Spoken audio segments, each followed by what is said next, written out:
that was kind of the issue of this. Is like in the ARC community when you first started out mods, a lot of people didn't want to give their secrets out of how they did things, which led to it being really difficult to find anything. And I was a freaking kid at the time, so I'd react very poorly to not knowing how to do stuff because, you know, I'm just a kid, and people would give me shit for it. I was like, okay, of course, you're not telling me how to fix the rotation of my custom dinosaurs, and and then people were really harsh, and over time it became more helpful of a community, but it was harsh in the beginning, and there's still some like scars from that.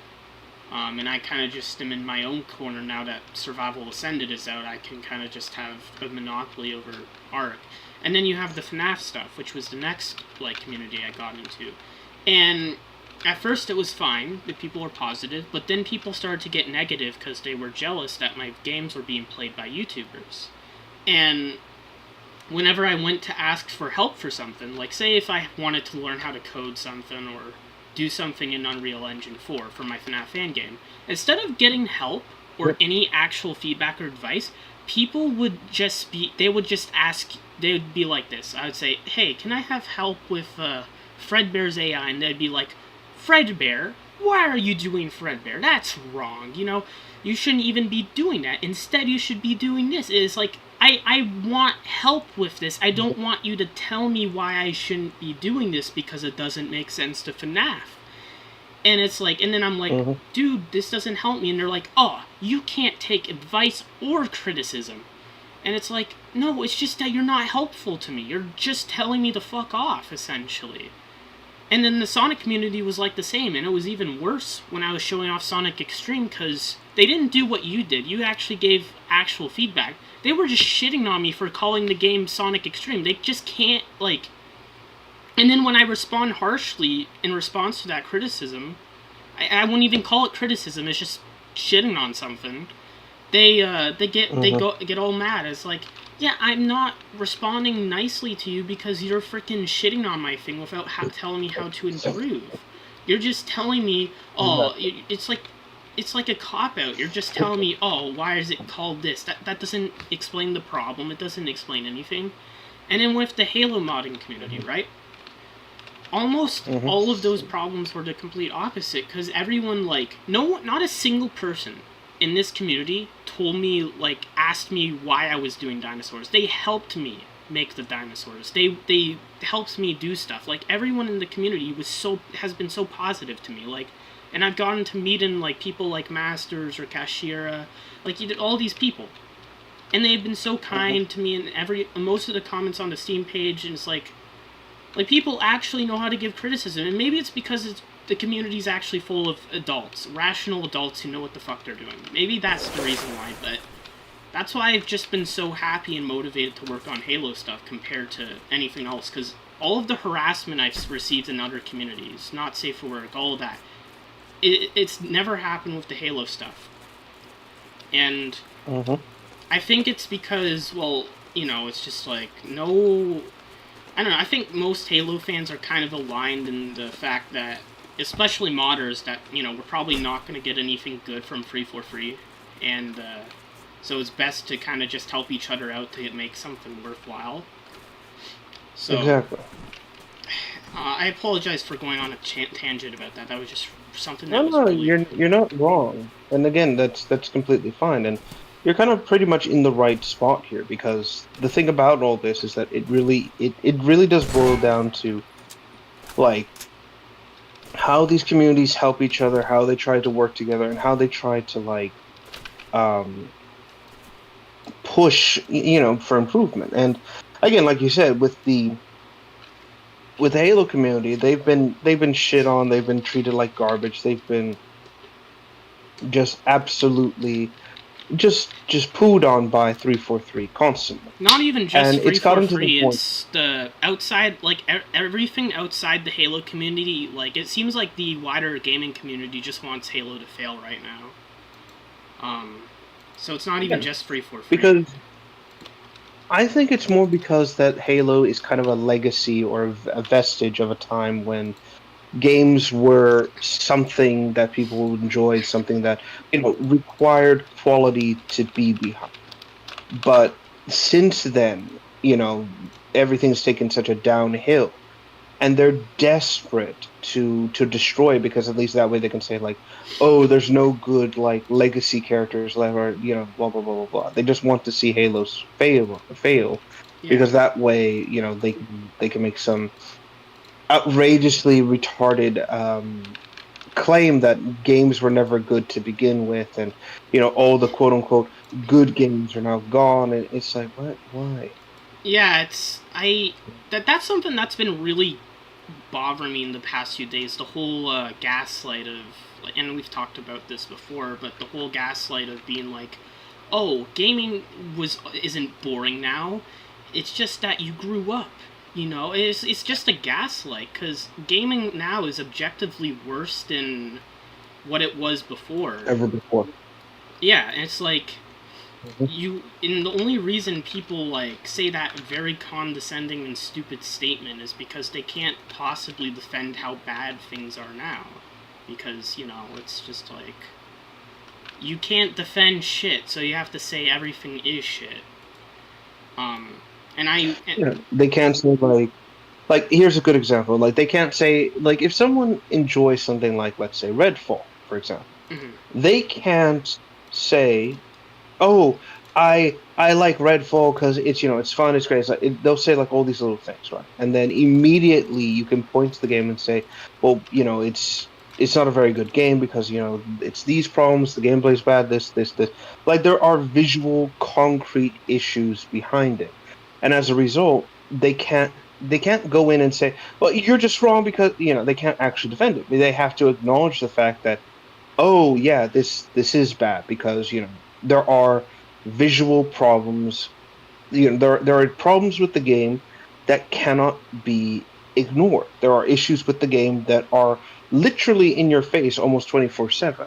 Mhm. And a lot of the people can't, they don't have that maturity to say, oh yeah, it has problems, it's awful, it's like, I understand that, I completely acknowledge it, but I still like it because it's fun to me, and I'm not trying to make a claim that it's the greatest thing in the world. I just enjoy the game, you know? Yeah, And people can't do that anymore. They can't acknowledge the fact that, like, to use a quote, it's like, not everything is a debate. Sometimes you're just wrong.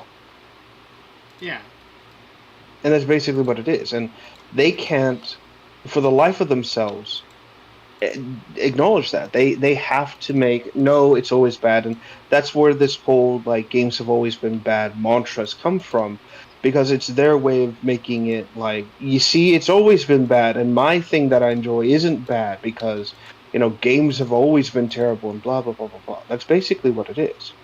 And it's not only stupid and like incredibly retarded, it's also just poorly, like, it's a poor, like, how do I call it? It's a poor man's defense on an issue that is ongoing for a good while. And they, like I said, they can't acknowledge the fact that this is a problem. And that's why there's also such a visceral, like, toxic reaction towards anyone who actually makes something worth a damn. Because then they go, oh, you can't give the gamers what they want, because then it dismantles their carefully crafted bullshit. And like any, excuse me, quote unquote, any good, like, what's the word? Any good like PR games get in general will always spell disaster for them, because it's taken them years to try and like mollycoddle the gamers into believing that they're awful, and that and games have always been shit. But it yeah. takes seconds of good PR to undo years of work that they've done, and they hate it. And you want to know something else? It it's bad because you have industry veterans coming out and talking about how garbage things are. Like, you have Marty O'Donnell. He's commenting on videos that talk about how bad gaming is now, and he's like, "You guys are correct with all the reasons you've laid out." And you have the person who made skill based matchmaking, Max Hoberman. Well, he's one of the grandfathers of it, coming out and saying that modern systems for skill based matchmaking are garbage because they prioritize a perfect like set of skills and stuff over randomness and fun. And that's the thing too. It's just like you have the Destiny developers literally admitting their focus is not on fun but getting shit out fast. You have developers who are focused on 9 to 5 jobs getting paid over giving the players a fun experience, and then people wonder why people say gaming is shit now and not fun. It's because the focus is no longer on having fun. It's focused on making money and giving a like a manufactured experience that has no like unique value to it. Like everything has to be perfect. There's no room for any like miscalculations. Like they literally the focus is not on fun anymore. That's why gaming's boring now. And the people who say and you know there's just so much like clear proof to our argument, and people will still just try to gaslight us. It just pisses me off, you know? Exactly, because again, this is like I said, the industry is being exposed for its awful behavior, and they hate the truth. They're afraid of the truth because the truth, as cliche as it sounds, will set you free. And the moment the gamers and like everybody else who enjoys games understands this and realizes, oh, I have other options. Oh, I can support this. Oh, I can support that. Like everything like that, they're screwed. Because again, that's the thing the big gaming industry hates. It's choice. It's what's it called? It's choice. It's old games. It's all these things. It's why there's always such a push to downgrade, and why they've always hated the idea of like people owning the games they buy. They want it to be a rental, so that way when this hold on, I'm saying something here.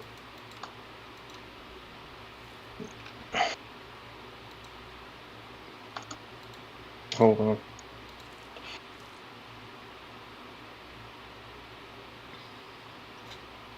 Hold on.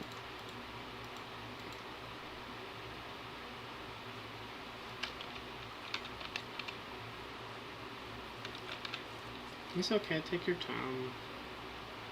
Yeah, someone's just asking me something. Just give me a second.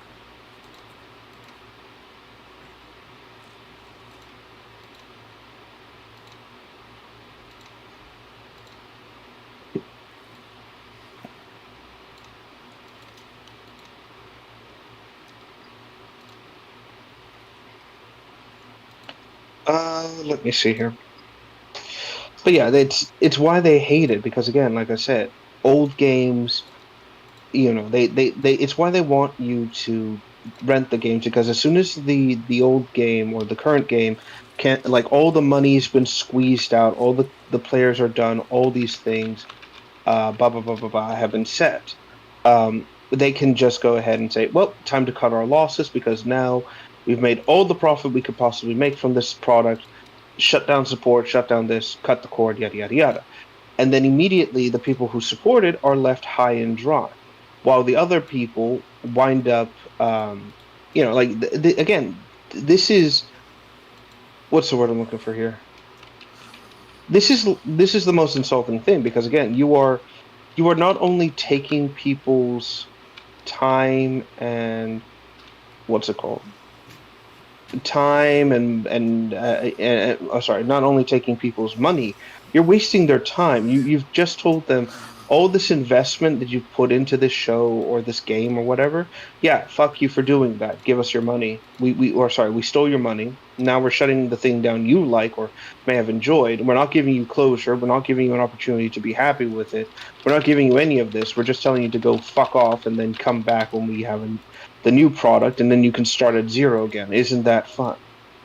And people don't want that, and that's why places like Steam and like good old games and so on and so on. These platforms give players the opportunity to not only relive these old games, but actually like play them again and then turn it around against what's it called against them. Because again, you can be like, okay, I don't have an internet connection today because it's down or like the power's out, but I got enough battery life on my uh, Steam Deck computer, whatever you want to call it, right? So what I'm going to do is I'm going to fire up the games that I used to play, and just watch it, and that's it. And that's what they hate, because every time you're not playing the game they want you to play, is less and less money and effort, or sorry, money they get in their pocket. That's what it is, and that's what it's always been. I mean, yeah, people will be like, why play Halo Infinite when you can just play mods on MCC? Exactly. And it irks them to no end. And the fact that to this day we can still play our old games, we can go online, we can find old copies, and like maybe they're not as legitimate as they used to be, but we can still go back and enjoy them, brings me nothing but joy, because it's the biggest middle finger we can give them, and it accumulates over time. Because the more you play these old games, the less you're giving into the big releases, the more opportunities they can fail. And it's great, to say the least. Even, the whole situation with Destiny and Lightfall. Like, as horrible as the layoffs were, it's good to see that Bungie lost a 40% revenue rate because of that. And they've been, as much as it sucks that they had to, do the layoffs, that's what happens when people vote with their wallets and say, fuck you, I'm not a piece of fresh fruit you can squeeze. Yeah. And it's just something I deeply enjoy about it. And again, it's not always the case. You will get some decently good new games that actually, what's it called? Good games that come out that are new, like Baldur's Gate, like Undertale, like legitimate games that reward you for the time and effort you put in, and actually let you like deal with it. Yeah. That's something that's something that's always appreciated, no matter what you do.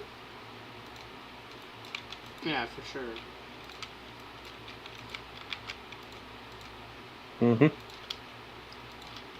It's like I said, every so often it's going to be something specific, or something's going to come up, that you have to kind of focus on.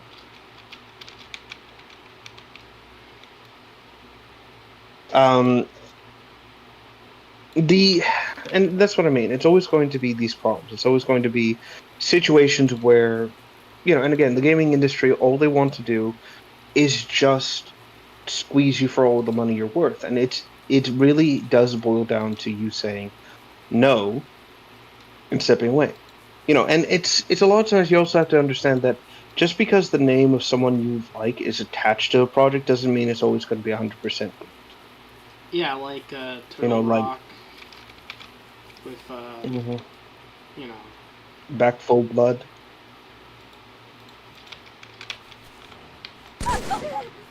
Which, ironically enough, like when it comes to Back for Blood, I think at some point, and I could be wrong, but I think originally I looked into this game, or like some of the like earlier aspects of it, and apparently at some point the idea for Back for Blood was actually supposed to be uh, a neighborhood in New York is being attacked, and it was actually supposed to be like with infected monsters, I think, like, or something like that.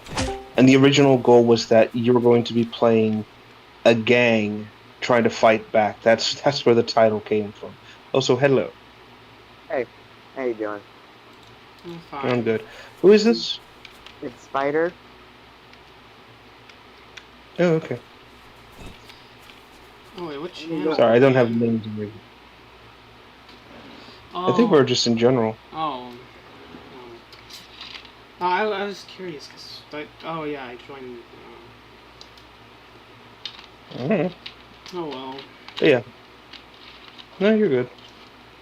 But yeah, like I said, that's where it was originally from, and I just couldn't help but giggle at the whole naming convention. Then they wisely changed it when when it was shown that they could have gotten into some serious trouble. Yeah. Anyhow, where was I? But yeah, like sometimes when game developers come out and say, "Oh, from the development team who brought you this, brought you that," it's like that doesn't always mean it's from the talented people who actually did something impressive. That's just the typical buzz speak of like, oh, like when fucking movie studios say like from the producer who brought you fucking Talavega Nights or like something stupid like that. That doesn't always mean it's like, okay, is it going to be the same quality or are you just using the naming convention? Yeah. Mhm. It's like from the team that brought you Sonic Colors and Sonic, what was it? Mhm. That's what they had for Forces, remember? Yeah, and then we got the game, we played the game, and it's like, holy shit, how did this happen? Yeah, it really makes you think. I wouldn't just say makes you think. It's more like, again, this is what happens when you just say from the team that brought you X or from the group that brought you Y, and then you don't bother to say like, oh yeah, these are the actual people behind it. It's more like, oh no, just shut up, take our word for it. You're gonna be happy with the product. Why aren't you happy? Yeah, exactly. Just so it's just more infuriating at the end of the day, really.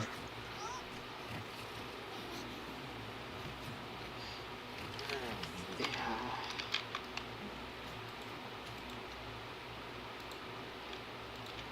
Like I'm just trying to think of like the just how in general this tends to like really, really, really fail because again, you're you're desperately trying to, like I said, you're trying to trick people into buying your products, and that's really what games have become nowadays. It's just they know for a fact that people are the taste in video games has changed. People have changed, and gamers expect more and more for their games to um, what's it called? Have expected their games to be more and more uh, interesting. The bare minimum can no longer work. It has to be polished. It has to be well done. Yada yada yada.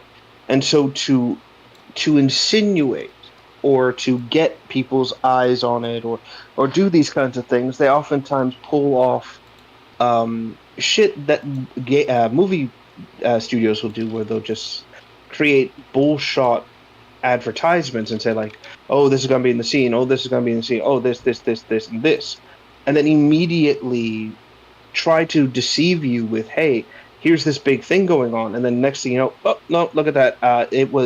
It's all part of like the 10-year plan, or oh, that was for the DLC. That was supposed to happen, and blah blah blah blah blah blah blah blah blah. That's what it is, and so it's it's pathetic because again, um, they are trying so desperately to trick people into getting these games, into buying these games, into investing their time and effort into them. And then immediately, when it's shown that none of the things that they promise are going to be in the game don't come out in the game, they're surprised that the gamers and everyone are like, fuck you, you know? They're surprised by that. They're surprised because they're retarded. They Well, I both. wouldn't just say retarded. Yeah, you're right. I wouldn't just say retarded because some of them are aware of what they're doing, but you know. Mhm. It's just like I said, it's just them willingly being deceitful, willingly lying to the consumer base, trying desperately to to get people hyped for it, and then as soon as like the hype dies down, oh look at that, the real truth of the matter comes out. Like I will keep bringing up Redfall because it's the most obvious example. Hold on,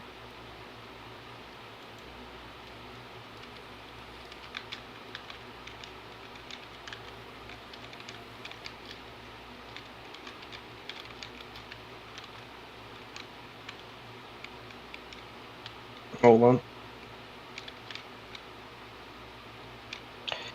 Um, what is it? It's just purely that it really rears its head and it really rears its ugly.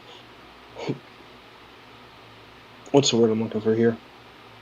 It really just becomes this serious problem. Like again, we'll take Redfall for example.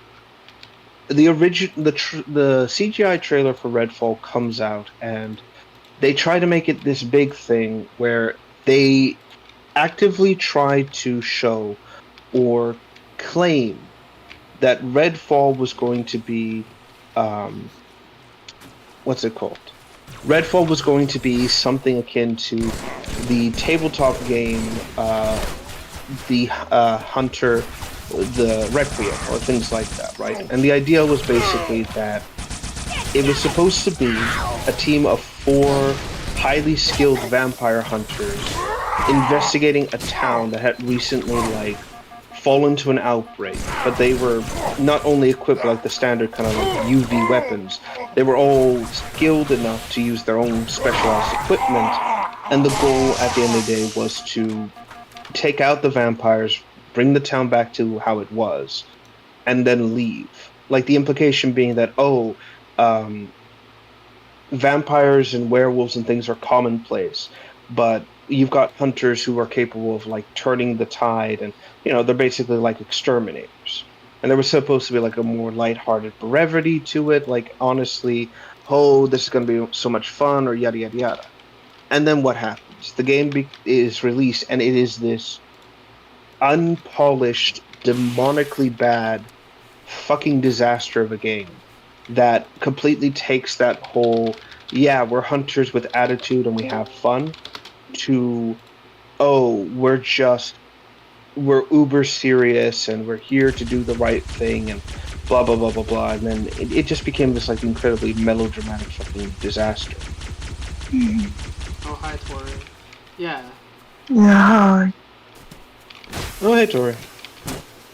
I, The demon is still forgot your alive. Old man. username. Yeah. It's fine.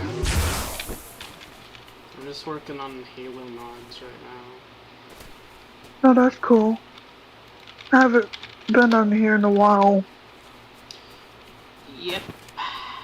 Mhm. Well, it's because I usually just in the private chat with Rev, but I joined streaming by accident. But if you guys are good, Good we'll job. stay. Well, I have nothing else to do, and it's, nice to see you again, Rev. Which one is Rev? Thank you. The old It's man. me. Oh, okay. Uh-huh. And it's nice to see you again, too, Jordan. Oh, thank you. Mm-hmm. I don't know who this Yeah, spider it's guy good. is, but it's nice to meet you, I guess. Oh yeah, he was here before. Well, okay. Yeah.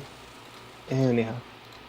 But yeah, that's what I just mean. It's just kind of, this is kind of what I mean. The disaster of the game winds up destroying the whole thing, on top of like just an unpolished mess of a game as well. And like I said, it's just it's irritating to say the least when you're constantly being like, I don't even want to say badgered, but just like dealing with these games that thrive on tricking the audience. And it's one of those things where you can't ignore it once you start seeing it, and you kind of have to like, you got to approach every single game that now comes out with this like super skeptical kind of like, am I being tricked? Am I being deceived? Or what is actually going to be in the game and what's not? What should I expect? How will I be deceived? How will they screw this up? All these questions that normally you shouldn't be asking, but you kind of have to. Yeah.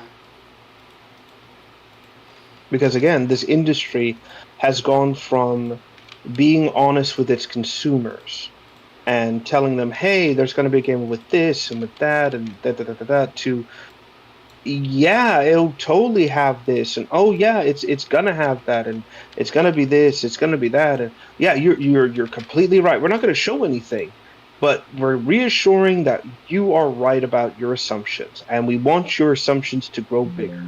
And then when you get the fucking thing, it's just this disgusting, obnoxious fucking like. Just again, a lie in fancy packaging. Yeah. So, Again, it's just pisses me off at the end of the day. yeah, I don't blame you. It's just how it all is, and that's why it's been bothering me, and it feels good to get all that emotion out now. Yeah. Again, Oh, yeah. support the indies. Yeah. Go ahead. I was gonna say I had a good birthday. I guess. Yeah, I did. It is your birthday? But Good. huh? Did you say, Jordan? I said it was your birthday? Yeah, November 22nd was.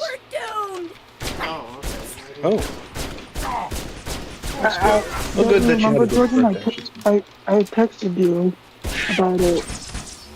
I might have forgotten because or actually I probably didn't see it because I have like 20 unopened DMs right now. Oh, well, I remember texting you and you said okay Did? about my birthday or something like that. I don't really remember what I said. Oh. Yeah, sorry about that. I just don't remember what I said to you, I guess. But that's okay. Tori got an update model. Oh, good.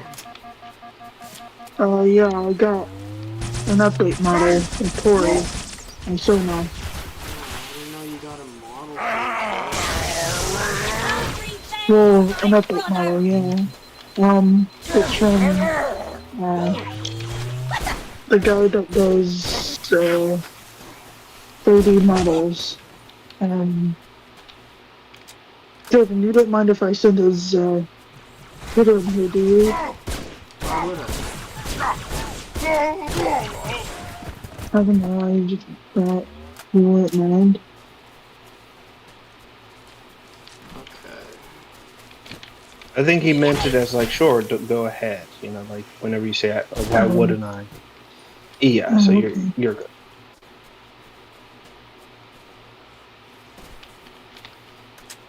I'm just putting receive text.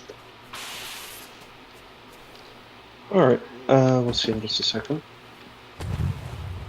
There you go. All right. Let me see. On Twitter, opens it. Okay, thank God. Well, so far I see an animation. Yeah, he does 3D model stuff, actually. This guy does.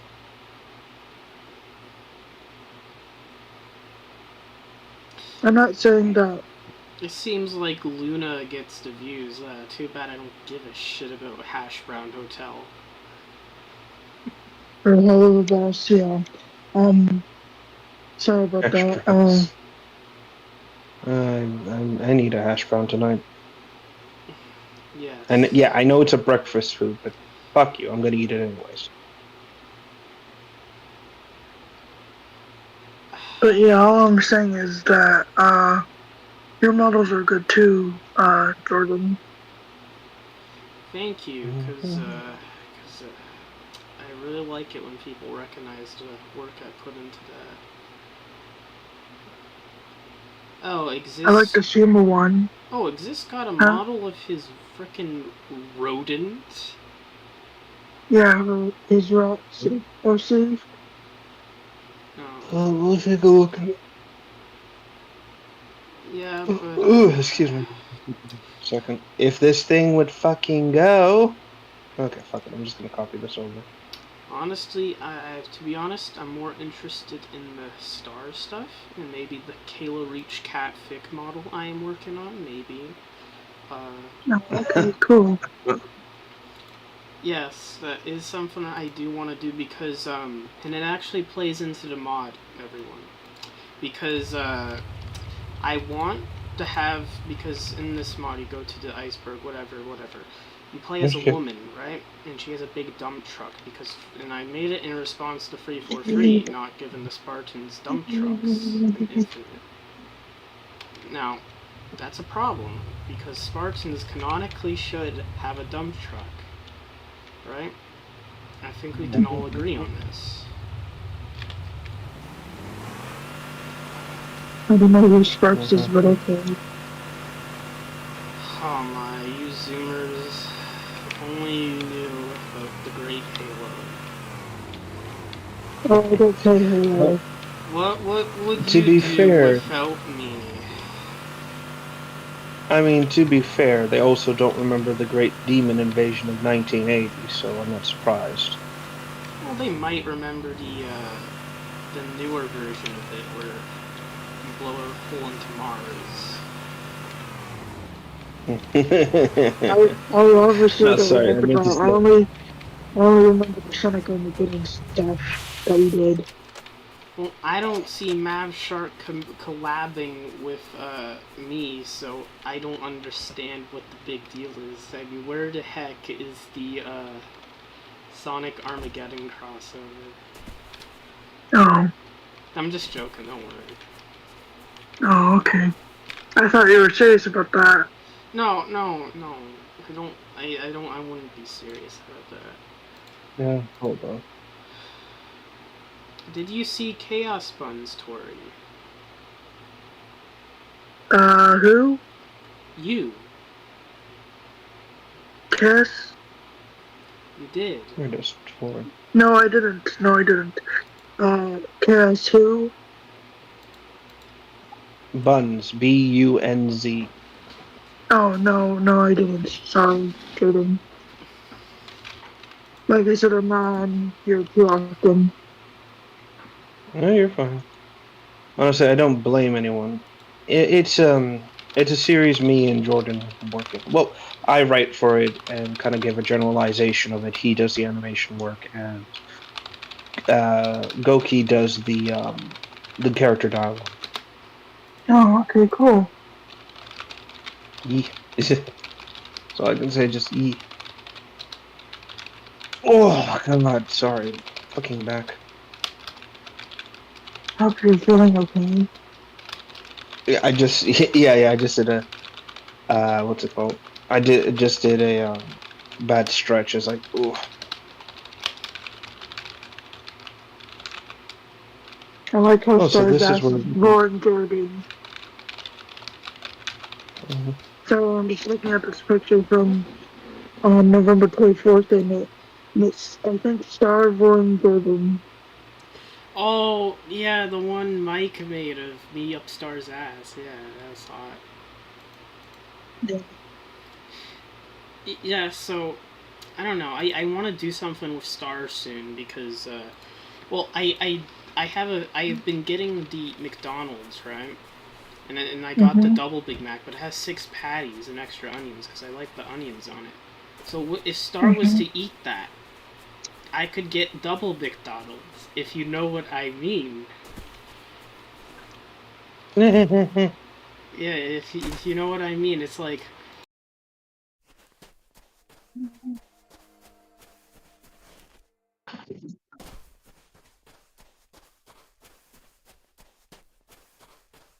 Oh God. Oh yeah, that reminds me of Bird. something. Does Purple Girl have a name, or is it just Yeah, Purple Girl? her name was going to be based off Mara's. Well, okay, I should Why? explain. So, originally I made her because Mara wanted to voice her, right? Of course, that didn't work out, and you can watch the 40-minute video if you want to know why. But the point is that because of she was going to be named off of Mara's OC and her thing. I'm not gonna talk about it because I don't like that bitch. Because she was fucked. I'm not gonna get into a rant about that because we'll be here all day with that trauma experience. Someone just tell. Yeah. So, anyways, her new name now is Ash, or Ashley for her full name, and I just gave her that name because her hair is black like ash, and she smokes cigarettes. So yeah, that's her name. I'm surprised you're actually interested in that. Not a lot of people in this community care for my FNAF stuff. Yeah, I used to like FNAF, but I don't know why. I forgot why I stopped liking it. Maybe because of like that one game I was interested in, and I still like it. It's called Five Nights at Flirting, where you flirt with the night guards, and I'm not gonna Oh, explain God. that game for personal reasons. Well, if you want to get back into it, I recommend playing a game called Five Nights at Chica's Party World, because I showed my dad it Oh, and he really liked it. I can't play it because my computer is messed up. Oh yeah, did you actually try to play my game? No, I didn't play the game. I'm sorry. No, it's My okay. It's computer, okay. I my mean, computer isn't working because it has a virus in it. I'm sorry. you'd be You're fine. surprised about the amount of overlap though from the FNAF and community we're in, because a lot of people are like they're super shocked when they hear, "Oh wait, you made Five Nights at Chica's?" I still can't believe that you made that game. Yeah. I can't even. It's not uncommon. Well, again, it's one of those things where, like you said, there's a lot of overlap. There are, what's it called? In a lot of games and a lot of things out there, there is a lot of overlap between the people who make, what's the word? People who make basic games and things like that, and then people who wind up creating like really interesting kind of like alternative projects. So, like, I think a good example of this would be, what's it called? Um, the oh Jesus Christ, the oh bear with me. What's it called? The oh in Warframe, for example, you've got what's it called? The someone who created what's the word? Used to do porn for the Warframe characters and kind of just did it because whatever the hell, right? And then it was the designs and like his anatomy, his grasp of the character anatomy was so good that 343 or not 343, that Jesus Christ, Digital Extremes. You see how I can get that confused? Went ahead and they did. They hired him to actually what's the word? They hired him to actually make model be a concept artist for their game. And again, whenever people they talk about it, it's like, oh yeah, I like Linux, the guy, or Lynx. They then see it's like, wait, he used to do Asphalt. Oh my god! Yeah. Again, there's a lot Cool. of overlap when it comes to like whenever people make art and it's really good, regardless if it's pornographic or not, you're always going to wind up with people who will be like, Yeah, so at least yeah, I it's not want you to do AI art. I don't get the hate for AI art. I really don't. Yeah, I mean, Yeah, it's really. I mean, that's the thing. I'm doing AI stuff too, but it's just like I've done it in the most ethical way possible, and these people will still get mad at you for it. Oh, Yeah, because but I've been different about it because I don't hate it. I just don't like it. Yeah, Is we what know. I'm trying to say. Yeah, don't worry, we know. but the way I see it, right, is that when it comes to AI art, it's a tool. It's something that, like, okay, when we're a lot of creators and things like that. Also, by the way, I'm going to be, because I now know where these things can be found in terms of these like character models. I'm going to be stealing some of these and putting them into my Gary's mod to do shit. This includes Tori. Okay. Wait. Why? Because yeah. There's a model. Well, I couldn't find it on the Twitter thing. Here, I'm linking you to the FA where everything can be found. If this fucking thing would work. See, that's the thing. Bear with me a second. That's what I hate about Twitter. You have to endlessly scroll through a bunch of slop to get to what you want. Well, that's why I usually just go to the media thing, and then if it's like, or someone's like media tab, and if there's like useless junk, I'm just gonna scroll like, ignore that, ignore that, ignore that, ignore that. There it is. Where are you? Actually, I'll send it in private because reasons. And there you go.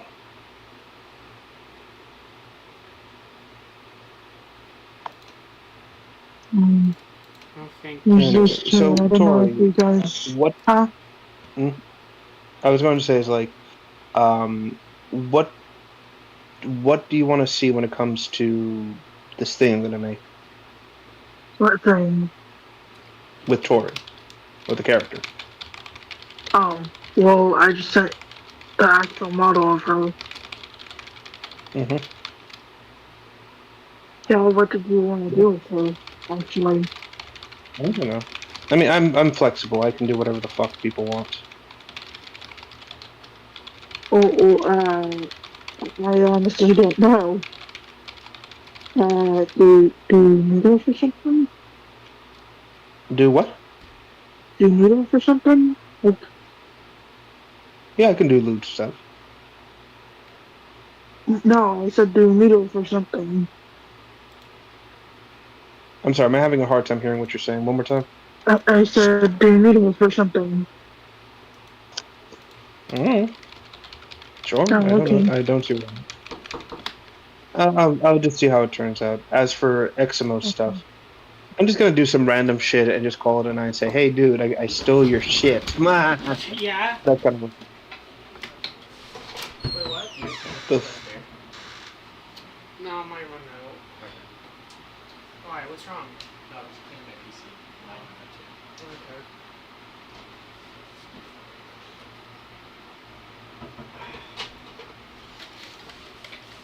Okay. Okay, sorry guys. It's okay. I was, Oh yeah, that reminds me of something. Is Super Boom still on the server?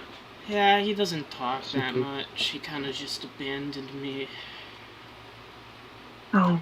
Well, I'm not gonna abandon you. I was somewhat joking. We don't talk anymore.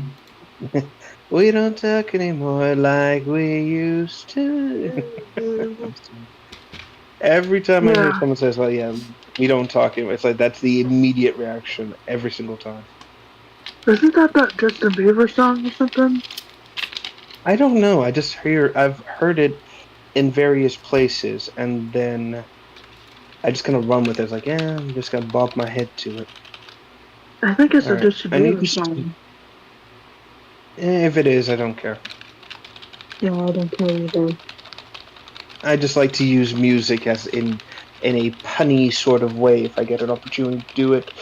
Just kind of like I don't know, like if someone gets shot through the chest, my immediate reaction is just to go, "Shot through the heart, and you're to blame." That's completely and Is utterly like love a just bad name? a bad name. Bun, dun, dun, dun. I played my part, yet you played your game. Just kind of run. Just even if it's incredibly socially inappropriate, I'm still gonna do it because I am a fucker. Well, I am one too, even though I can't say the F word out loud. Well, I can, I can swear, it's just that I don't know if I can because, reasons. All right. Anyway. So, Anyway. how are you Run with guys that. doing? Shit. Eh, I'm all right. Recently got into contact with someone who does Blender models, and if all goes well, I might be able to send some stuff to Jordan for some like safe for work projects. Can I wait? Will it be Halo stuff? Through the power of net. No, cartoonish kind of things, stuff like that. Unfortunately, Sonic related and so on. Specifically, I discovered that this individual created their own. what's it called? Mobian character creator thing for Blender.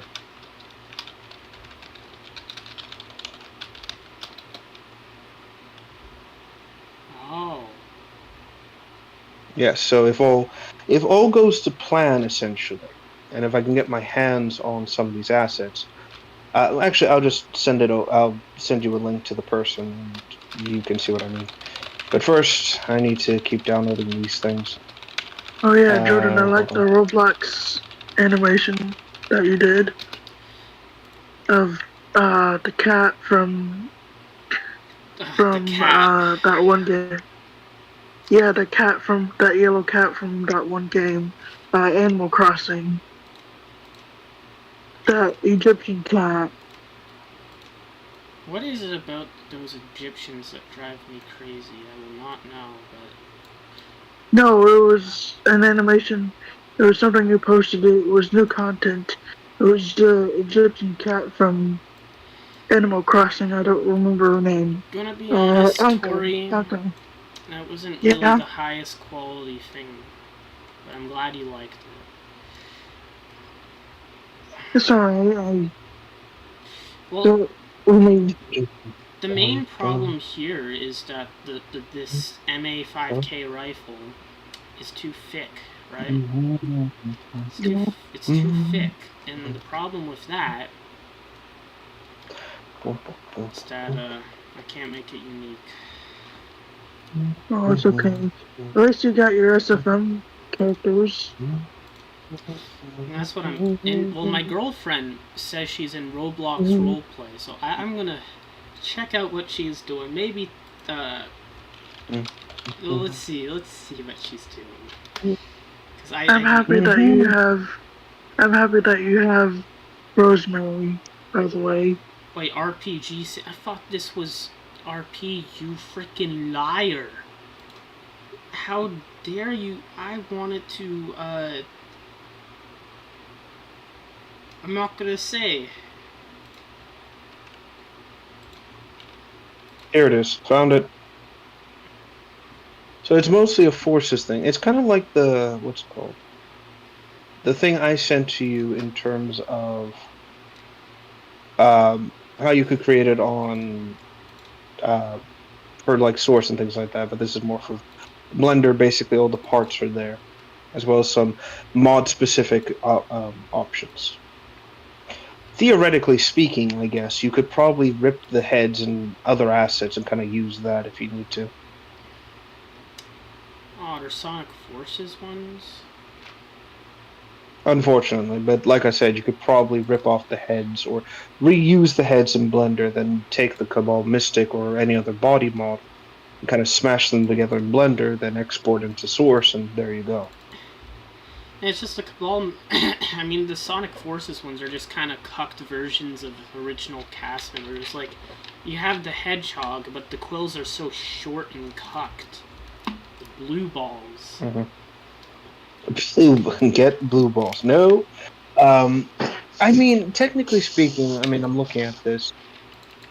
Like I said, if you could probably get them into Blender, you could probably alter the clothes and everything like that, however the hell you want, really. Yeah, I know. It's just, I just prefer the more anime design when I make stuff. Okay.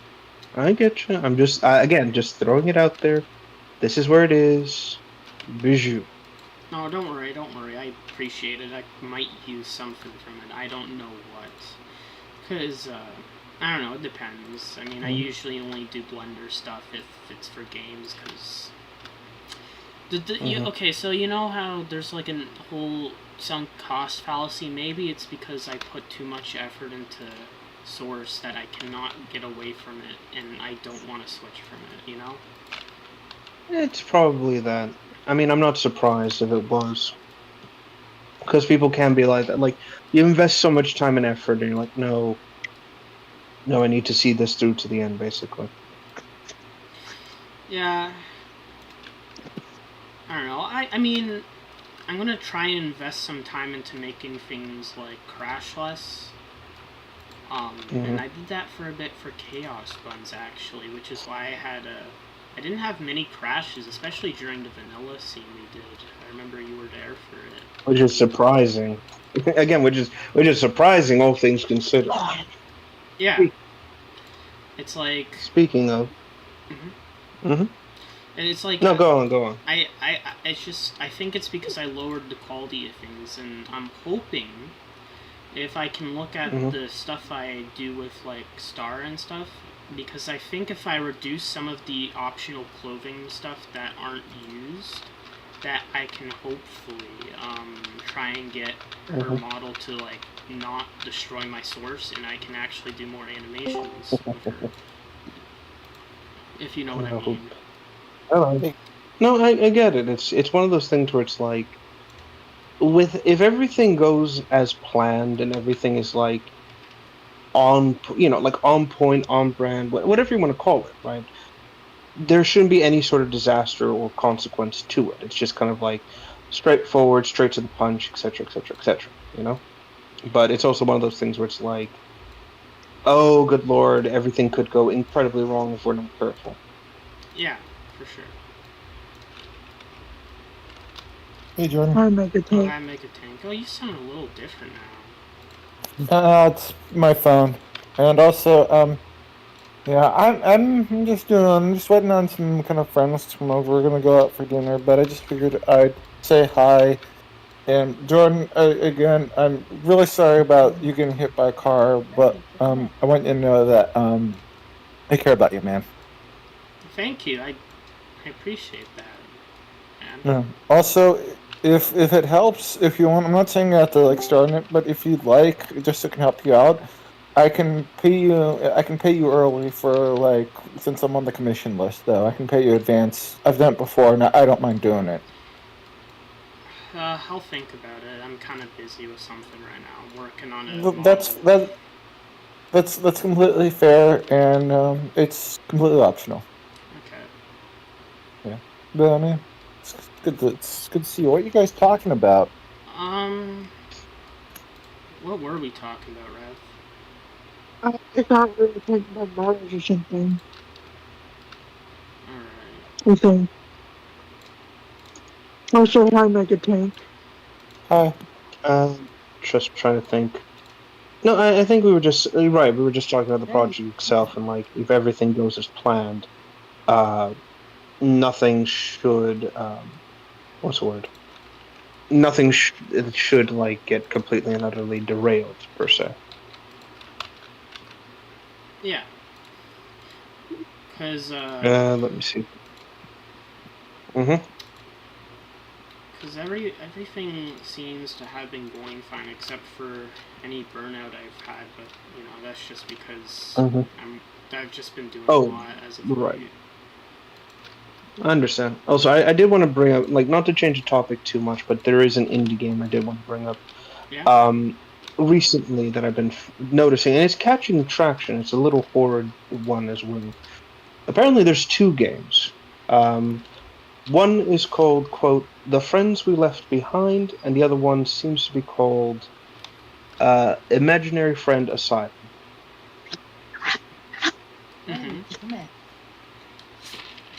It seems to be, from what I understand, because it seems like these are two relatively new games, and apparently it's a family project. The dev has gotten his wife and I think his son involved in it, his voice characters and things like that. But he also has a very interesting sense of humor. Like, he's down to earth with a lot of it. So I bring it up because it's an odd little thing. It looks like the inspiration was around classic FNAF to some extent. At least for the Friends We Left Behind, where specifically a lot of the games are kind of like you're stuck in one place and you have to like maneuver and do things in order to like not get killed.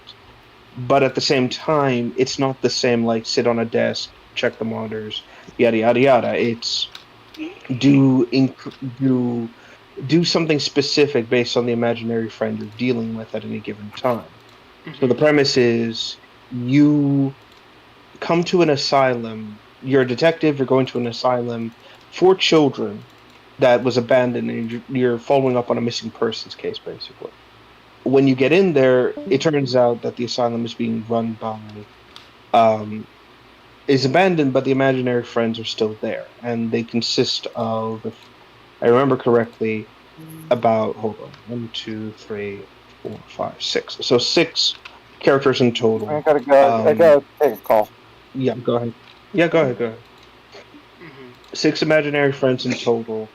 All of their designs kind of vary. Like you can see the influences the guy had for them, but they all vary based on some things. He even admits, like I said, he's down to earth and admits, like, oh yeah, these are based on like things I enjoy, yada yada yada.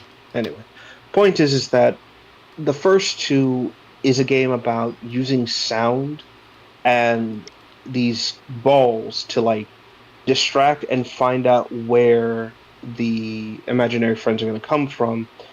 And the goal is to flash your camera at them to stun them, and then it moves to the next level, where you're then attacked by a pop idol, basically. And the goal is to lure her down to a specific point in the stage, but she has your flashlight, so you actually have to use your camera's flash to track her, and she'll kind of like move around, basically.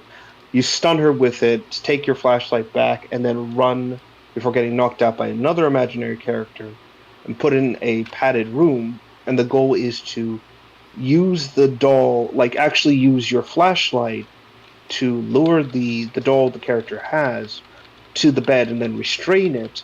But you also have to flash the flashlight, but every time you do, or the camera, every time you do, the vent path will change. So you have to guide them through the path you find with limited vision, essentially. Yeah. Then there's another one with dealing with a pair who are like playing Marco Polo in the bathroom. The goal is to crawl under the stalls and wait for both of them to line up in the same spot, then hit them with the flash again. And the last one, I think, is the most terrifying because you're dealing with a literal demon of sorts, and he's trying to murder you, like flat out kill you. But since it's so dark out, he can only predict where you are based on sound. So you need to use um, your like enhanced microphone to hear where he's scurrying around, throw rocks around like different locations, and then wait for him to like get get to a position where you can basically like open the gate that makes a lot of noise and then escape.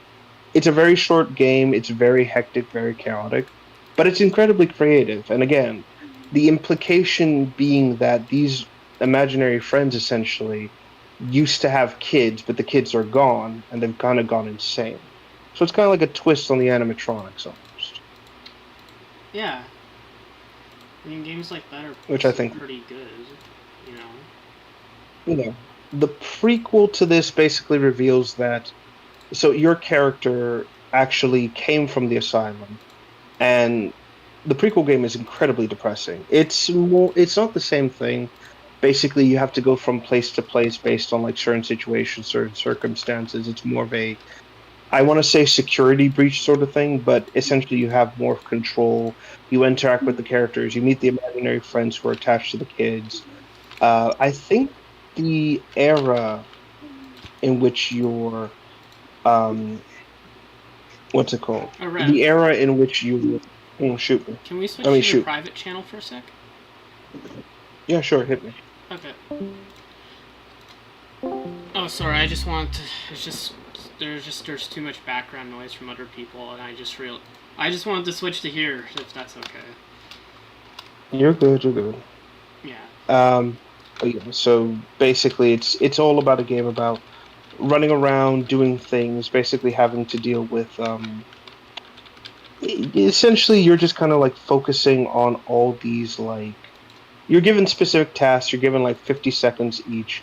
The timeline is that it's in the 50s, so naturally a lot of like the treatment to the kids are horrible. They don't understand mental problems. They actually say it's like you are all defective and they're so therefore we're going to fix you. It's like Jesus fucking Christ, that's fucked, but it makes sense given the context of the setting. Um it's like I said, the game. What I think the game really does well is that none of the human characters actually have any defined features. Everyone's just basically a shadow monster. But I think it works because again, both your character in the game proper and the characters that you play or like you encounter are kind of the same. They're not like, what's the word? Are kind of the same. You know, they're all um, just shadows essentially, and only the imaginary friends have like defined traits and things like that. It's like I said, it's a very interesting game. The prequels demo has come out, so it's about like an hour of gameplay before like the rest of the game actually picks up, which is a contrast from the other one. The story is incredibly mature, but in a good way. And I'm curious to see what this guy's going to do with it because I know that mascot horror has been like bastardized to the point where it's like Jesus fucking Christ, what's going on? But I think it really works for what's it called?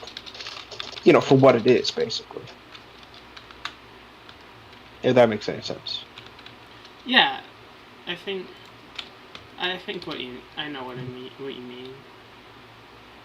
Yeah, I it's just one of the, go ahead. I was thinking of having my own shot at that actually. I don't see why not, considering that, like I said, the whole thing. Sorry, I get my eye. What's going on with that? Specifically because when you think about it, it works because the game itself is set in a period where mental illness isn't understood very well. The kids are being treated poorly, and these imaginary friends basically kind of like are like coping mechanisms, manifestations, things like that. I know that one of them is this character called Smudge, which is basically he's like a kid who's a painter, basically. So you got like the painter's smock. He wears like these pajama overalls that are like blue. He's always got like a little crayon or like something to, what's the word? To kind of like paint with or do whatever he wants to with it. And then the big thing is that what's the word? Um, his face, and the weird part about it is that he's wearing two masks. There's like this weird Wario like mask attached to the back of his head. But then there's also an easel for a face, and it's got this little like painted on face and everything like that. And the kid that belongs to him essentially has no, what's the word? Doesn't speak whatsoever, and yet Smudge kind of speaks for the kid. And again, the nurses don't understand this. They don't understand that, you know, being mute is not a sign of deficiency or anything like that. It's just sometimes it could be a coping mechanism for something traumatic. But again, they don't understand that, and so they kind of treat him very poorly. And again, Smudge basically tries to speak on his behalf because, of course, the adults can't see them. They can't do anything with them. Ironically, it's kind of revealed that the player can see them, and other kids with imaginary friends can see them, but you don't have an imaginary friend. With the implication being that you can, what's it called? That some people can see it. Like there's more to this world than meets the eye, of course, but like I said, it still hasn't been explained. Point is that the what's the word? All this kind of happens, all this kind of becomes a thing, and the player basically has to kind of get into this point of seeing how things are going, seeing how things are done, and there's this dark, like, kind of implication that something terrible is about to happen. Like, again, you know something bad's happened because these characters, these imaginary friends that you see here, were in the sequel, and something's driven them to be these homicidal killer things by contrast. And there's there's some, again, the main game reveals a little bit more. You don't get like to read the notes or anything like that. It's more that, what's the word?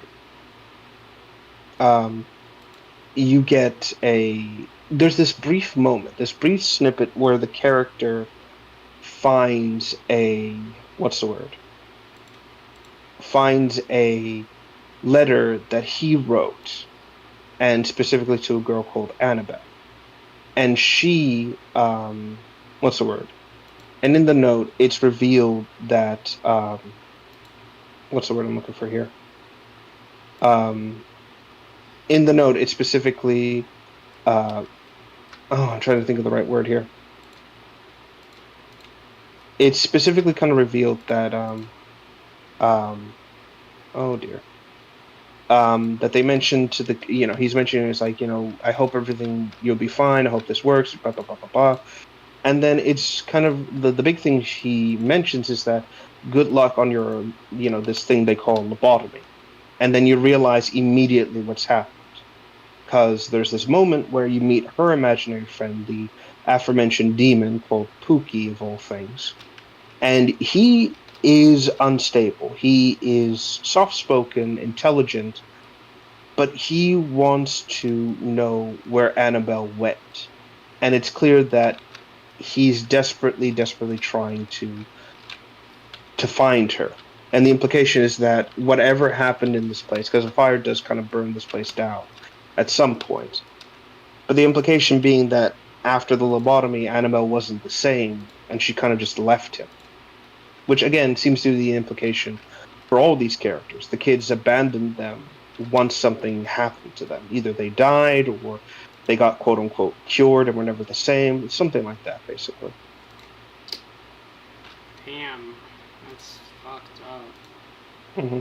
Excuse me. Again, it you're fine. Again, it adds this kind of like an even deeper level of tragedy that I don't think a lot of these games games like this can pull off. I'm not saying this is kind of like a fuck you to anyone else who does this kind of shit. No, I'm just saying like compared it to FNAF and this whole like, oh, the children were killed and then shoved into the machines. This feels a bit more messed up, but in an interesting way. Yeah. Because go ahead. Yeah, it's just because FNAF was kind of made on a whim. Nothing was really thought out compared to what it seems like you're describing to me. Yeah, like this guy went in. He said, "I want to make a game about imaginary friends and children basically being, what's the word? And children basically being abused by the mental health, uh, what's it called? The mental health world."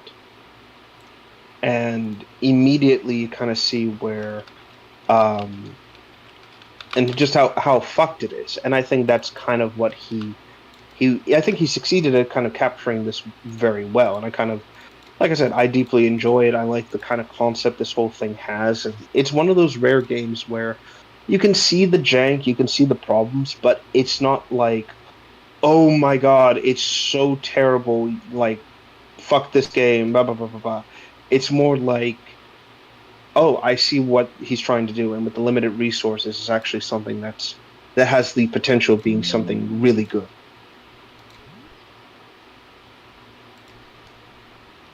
Yeah. It's like, and again, it shows that he has like a level of, I want this to actually work, because he goes out of his way to, what's the word?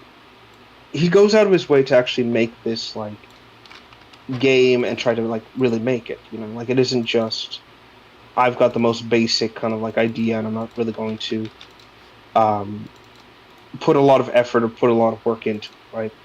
But he's gone the extra mile. Like again, you'll see where characters will kind of do like canned animations, they'll repeat animations, things like that, and that's completely normal.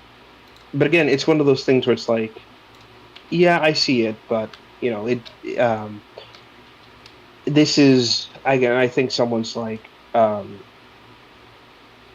first real game, and it's one of those things where like you can cut the person a bit of slack. Well, yeah, it's like if the game. Here's the thing: people don't care about small like flaws like that as long as they had fun. People play games to have fun. From my experience, people like to play games because they want to have a fun time. They don't play it for like, for any other like kind of reason. They just want to have fun. Right. And if you give them that fun experience, they won't really have They won't like make a big deal out of the minor flaws. Especially if it's priced decently, or if it's free, especially. I think the friends we left behind specifically. Yeah, no, it is. It's about $5 on Steam. That's not a bad deal. Yeah. Again, it's complicated. Like, I'll admit, it's complicated. Like, a lot of it is kind of obtuse, but it's not trying to be frustratingly obtuse, if you understand what I mean.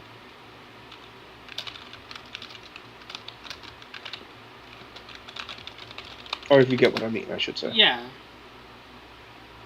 It's one of those, like, you need to really be careful and trial and error and kind of figure it out. But again, it doesn't feel like he's trying to be like, the Hunt Down the Freeman team who were like, okay, we know that people are going to rip into our game and it's going to be shit and we're going to probably lose a lot of money. So just stretch out the levels, make everything super hard to navigate, understand, blah, blah, blah, blah, blah. And then that way, the timer will expire and they can't refund the game. Yeah, it's fucking... Yeah, because everyone... If you played Sonic Forces fast enough, you could just refund it, and then these guys probably were like, oh shit, we can't have that happen. Exactly, so they're like, shit, we need to do this instead. Quick, stretch this level out, do this, make these solutions super hard, and then, so on and so on and so forth, basically. You know it's bad when they start putting in, like pad outs to kind of just, like... kind of like what Sonic Superstars did, where they just add shit that really doesn't make any sense to exist, and you can tell that they're only putting it in there just to pad out the runtime, so you can't refund the piece of shit you just got. Exactly. So you're just kind of stuck there going like, all right, here we go. Like the I think a good example of this would probably be, what's it called? The oh Jesus, what's the name? The levels, like the special stages, and you trying to go in and recover, get the Chaos Emeralds every single time, and every single time you try, it's like, oh no, you weren't able to get it because the cursor didn't appear. So, sorry. Yeah, exactly. So incredibly annoying. But hey, that's what they want, and it's like whatever. But again, neither here nor there. I'm just trying to think of the other thing as well. Like I said, it's a game that honestly I think works really well for what it's trying to do. It's trying to do this sort of story. It's trying to do this kind of thing where it's like, awful things happen to these kids. They're messed up. They're, all these problems, but it's not grotesque about it. It's not trying to use that as its horror. It's just trying to use the context of the situation to be its horror, which I think works really well. Yeah. And it's just I think it's just kind of sad that, again, not a lot of people are kind of catching on, but with like people like Super Horror Bro who play it, I think it'll catch on pretty quick, especially given people's fascination with post-traumatic mental disorders and things like that, and the colorful nature of these people. I should say, sorry, not people, the imaginary friends and things like that. And I think this game runs on Unreal. Not sure. I could be completely and utterly wrong. Probably. It's probably on Unreal. Wouldn't be surprised, but if it is, then it's a good platform, and that kind of thing. Anyway, sorry, I'm getting sidetracked. So that's something I've been just kind of thinking on, and it's been stuck in my head for a little bit because it's one of those, for lack of a better term, it's one of those like stories that really kind of show just the powerful nature of this, and like how we've come a long way since what's the word? We've come a long way since the most like in terms of like um, oh Jesus Christ, what's the word I'm looking for here? In terms of like these situation, these circumstances, these like just generally awful things in the practices. Like it was common um to do. In fact, there's a moment in the demo, and I know about this one, where again, your character has like some, I think it's like schizophrenia or something like that. I can't recall like off the top of my head, but what winds up happening is that he catches the attention of a doctor, and they give you like this injection every other week, and it's like um I'm trying to think of what it is. Like they don't explain it off immediately, but it's like um I don't know, like some, I think like insulin treatment or something like that, and basically they put you under and do something to you. It's never kind of shown. Um, the big thing is that when the character the character does this, they take their appointments, yada yada yada, and then they wake up afterwards feeling awful based on Rev, whatever they've done. Yeah, go ahead. I have to pee. I'll be right back. Yeah, go ahead. Go ahead.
I'm back.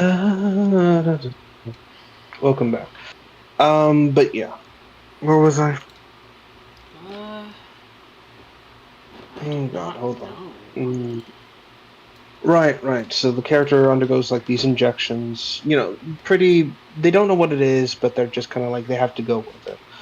So then this doctor comes up and is like, "Oh, I want to try, a new procedure. I've got this like fucking what is it? Oh God, I got this um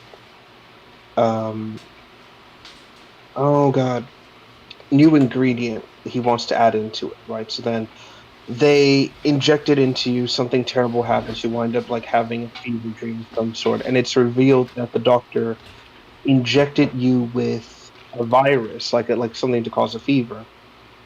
And the reason why he did this was because he thought that by injecting a sickness into your body or into the character's body, this would be enough to burn away whatever mental illness he had.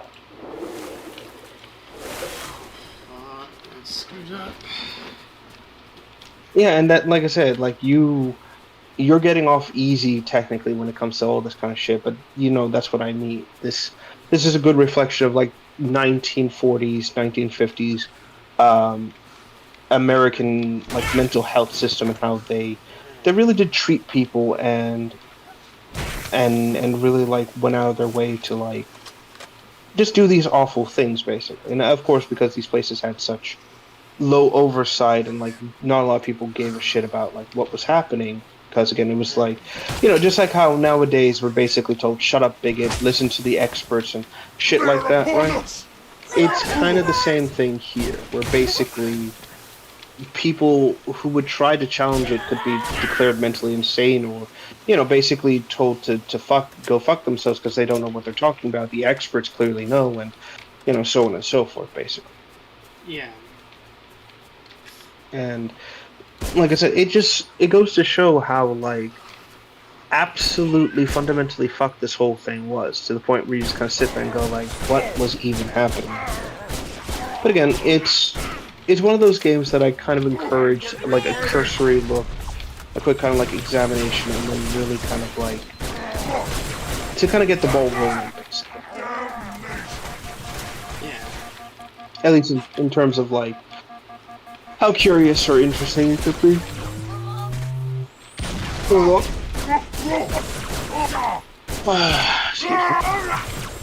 But yeah.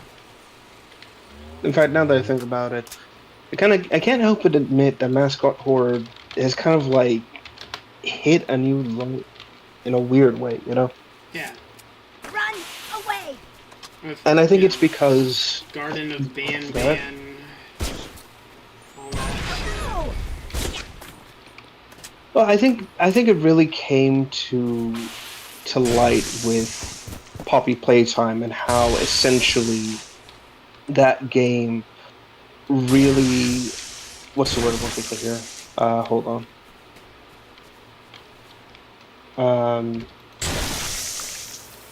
How it really became a sort of situation. Hold on. What's this?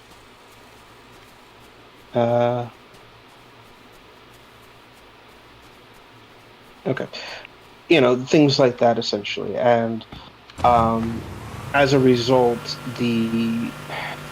again, Poppy Playtime came out, basically set the world on fire because of a very good open, how it handled horror very well, in the sense of like they show the monster off, but you actually don't encounter the monster until like right at the end, and then suddenly boom, it's like the hardest it's ever gone. You kind of have to like, you literally have to run for your life. You have to get away from this. You have to get away from that. Like it's one of those games where it shows that the developers knew how old school horror could be done, and really made it their own. But at the same time, it's also one of those situations where the formula is incredibly popular to replicate and then rip off in a very unimpressive sort of way, And the fact that this franchise was pretty much made in a factory, if you know what I mean. It was kind of fabricated out of nowhere. They knew what they were doing to get it popular. They knew how to do it, and that's why it feels so fake. Exactly. And the end result is, well, again, this is what happens when you follow a formula for good horror. You wind up in a situation where said horror actually becomes, excuse me, a runaway success. But it's also incredibly, for lack of a better term, factory produced. No matter what you do, it's always going to be, oh, here's, it's incredibly clone worthy. And as a result, it continues to spread, it continues to become a problem because people are like, oh, I want to do this, I want to do that, no, let me do that.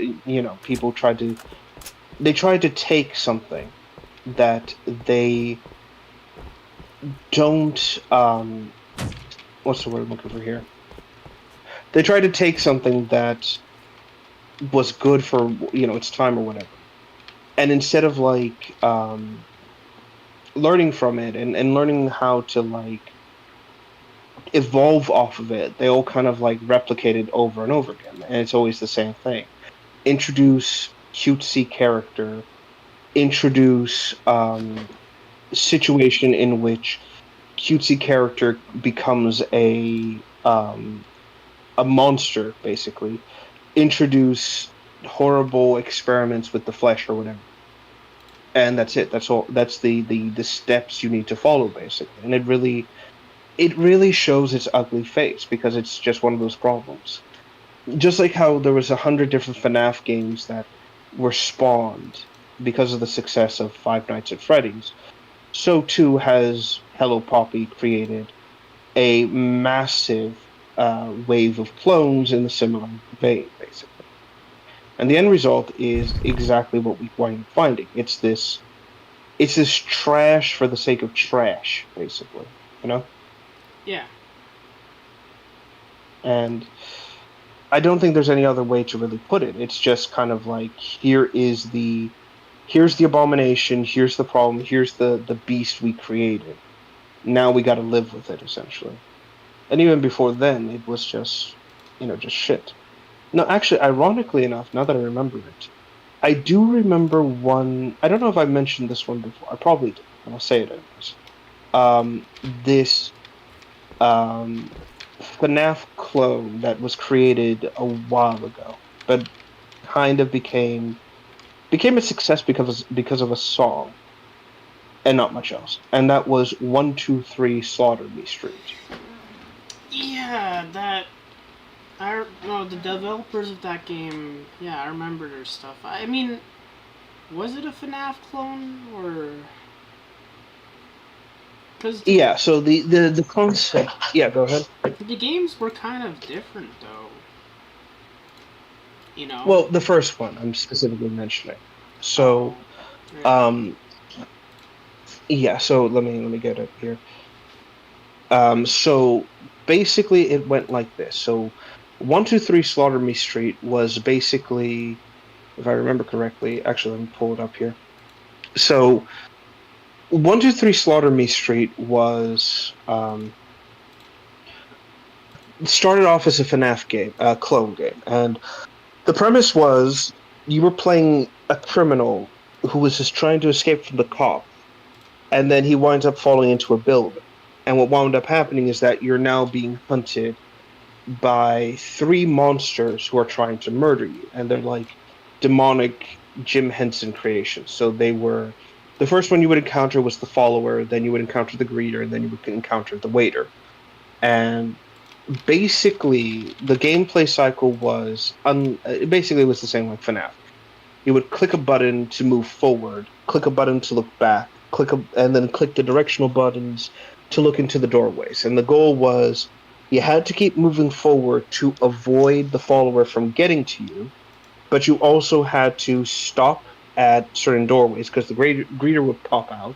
So you had to hit it with the flashlight, or like stand there, hit it with the flashlight, and wait for it to like go back into the corner.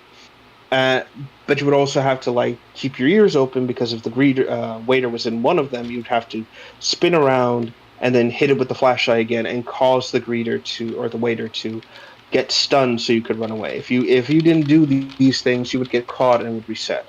Unlike FNAF, there was no like night. Essentially, you had to keep going from one direction to another all the way down. Basically, the goal was to get from the top of the building down to the bottom of the building. There was some implication with the game that the character had done something monstrously horrible, and these creatures were hunting him because of the atrocity he'd done. Um, so then it's revealed and heavily implied that your character it was a father, but he killed his daughter because he went insane, and now the cops are hunting. That's the rough synopsis. The second game tried to expand on that, and that's where it stopped being a FNAF clone and tried to be its own thing. But it became this like it was extremely frustrating. It was too easy to like do certain things or get caught, and the monsters went from interesting designs to just downright generic. So you had three different creatures with like two of them being repeats, basically of the follower and the greeter, but like more emaciated, and one was fatter. And then this like weird no armed ram demon that would basically like run around and try to kill you. Anyway, basically, the goal was you were playing hide and seek. You were trying to collect like stones, and you were trying to wait them out to escape. And it tried to have cutscenes. It tried to have a story. They tried to explain that he killed his daughter because the demons told them to, like something like that. Like they try to do something, but it doesn't work. So that's the story basically. That's how it was. It was a serious flash in the pan because the developer couldn't actually what's the word? The developer basically ran out of like um what's the word I'm looking for here?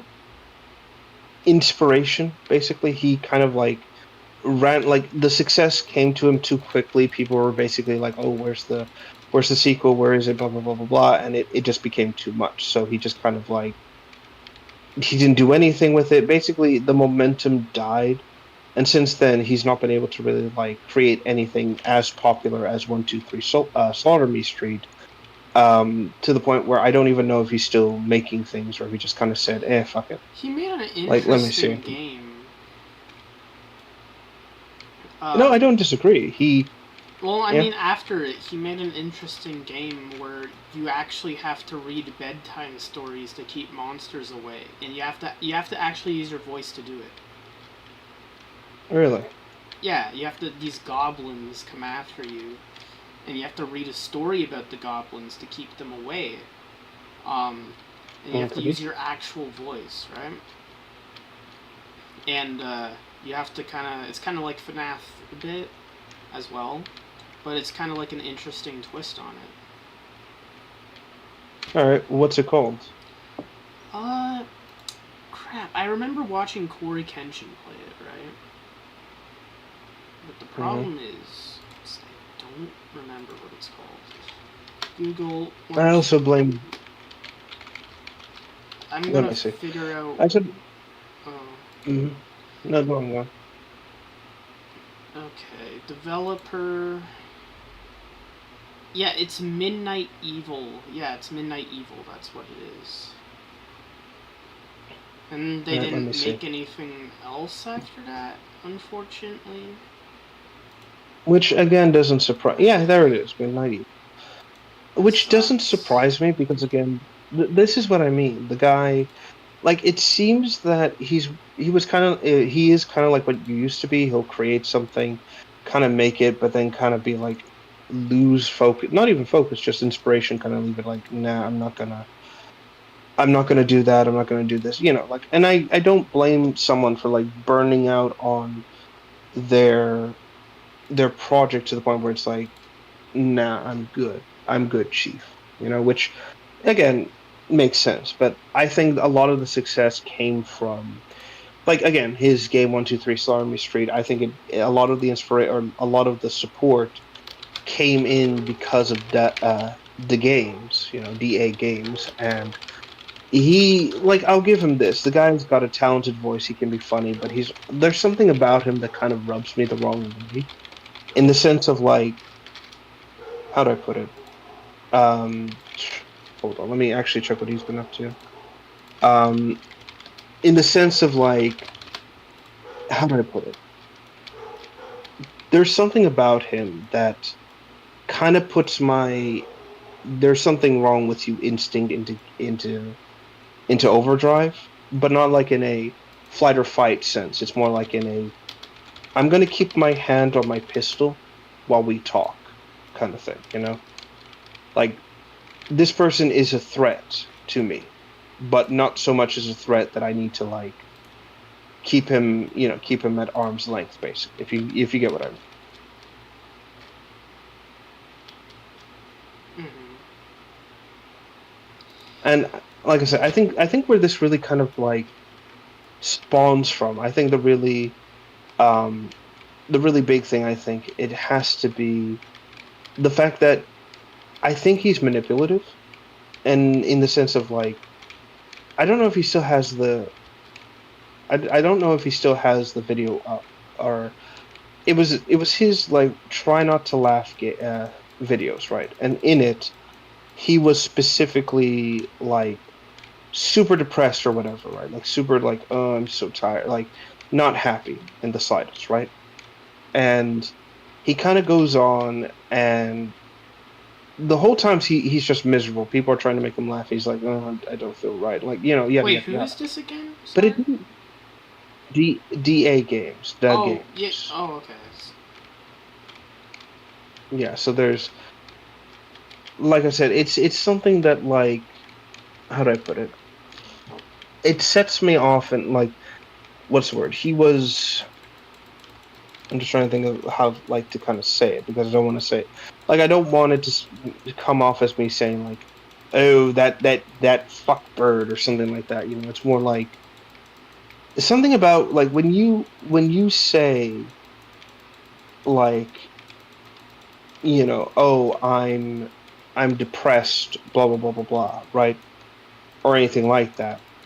My immediate instinct isn't like, oh, pobrecito, or anything like that. Like, oh, woe is you.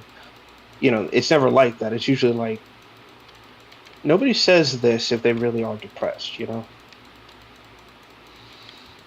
Yeah. know. There's just something about this guy that just, like I said, throws me into this kind of like flight, not even flight or fight, just kind of like, I don't trust you, and I'm watching you like a fucking hawk or a kestrel. It's the same thing with like Jacksepticeye, the jealous little bastard that he is. Yeah, that fucking rat. Actually, has he done anything with other people since the mid 2000s, or is he still just kind of like flouncing around, just focusing on his quote unquote big projects? Big projects, yeah. Like cameoing in a fucking Sonic show. That's the best you can do. Exactly.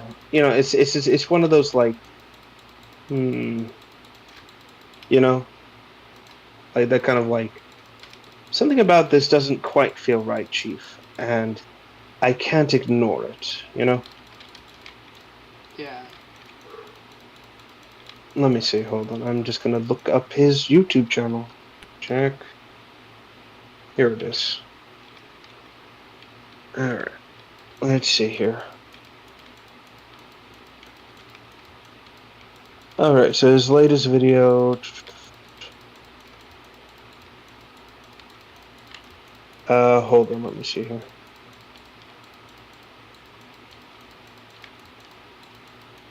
Okay, my computer's frozen. And no, I'm not gonna punch my computer to get it to work. I'm not a Neanderthal like some people.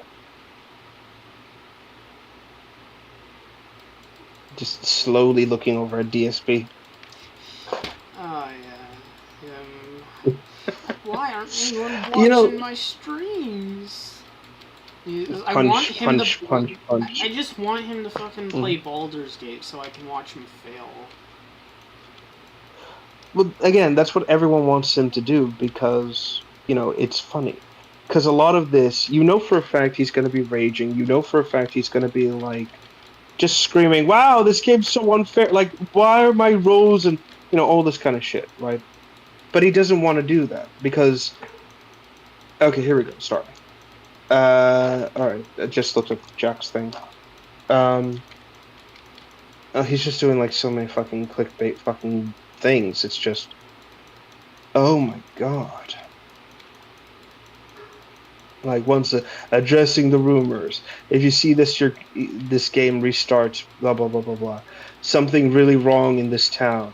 I followed me home, and reacting to my old content. Cringe warning. It's like, I like that. I like how in his most recent one he says, reacting to my old content, cringe warning. And it's like, wow, that's so fucking telling that Jack views his old content as cringe. It's not like, again, people actually gave a fuck about you and you actually made people happy. No, it's cringe because, oh, I wasn't at the top of my game, and fuck you, Jack. You sold yourself out when you think what you used to make was cringe. Now, am I saying that everything we make isn't cringe at the time? Hell no. Sometimes it is genuinely cringe, but there's good cringe, and then there's bad cringe. I think it's just telling that he's just going on about, like, he's just, like, So ashamed of himself.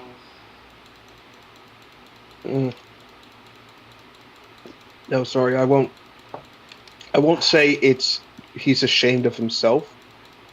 He's ashamed of, oh, sorry, no. He's trying to, no! What? What? The Halo series is back. Oh, yeah, it hurts. It hurts, man, because I know, like... I thought they canceled this. What the fuck? I mean, did you see the trailer?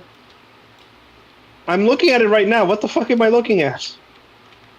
Well, What is this Battlestar Galactica looking shit? they're doing the Fall of Reach. There's some Spartan Freeze of spy armor. I think Arbiter's in it. I don't know.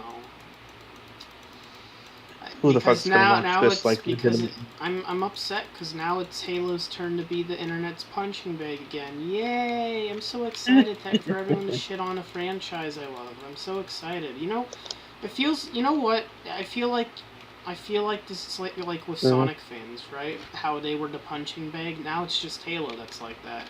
Even the Sonic fans are making fun of us. It's so like, you know, the bullies become the bullies. I mean, the bully become the bullies. It's just like, I'm just hurt by this. I just want Halo to do well, and shit like this stops it from doing well. And you know what? Now I'm even more motivated to work on my mod. I just want to give positivity. I want people to see Halo Legends. In fact, I'll make a Halo Legends mod to give it more attention.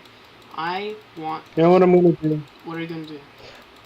I've decided I'm gonna do this. I'm going to make a Halo story focusing exclusively on the complete eradication of the Halo TV universe. Just full on.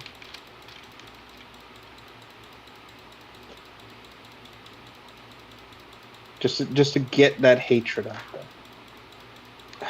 Sorry, I'm just... oh, God, it makes me angry. Oh, Lord, does it make me angry. Honestly, all these trailers and shit that's coming out is making me all mad. It's like I can feel my blood pressure just spiking, like through the roof, and I can start feeling the pressure behind my left eye again. It's like that fucker is gonna pop out. I just know it. Just get so mad, you just hear this stuff, and the next thing you're just like, again. Yeah. Anyhow. Yeah, it's fucking... I don't know, I was looking on Twitter about all the Halo stuff, and it's just like, seeing everyone just shit on it kind of was like... You know, it hurt to watch, because, like, Free for Free also made a trailer parodying the GTA thing, and then people are shitting on them for that. It's like... I just feel horrible to be a Halo fan, you know? I'm just like...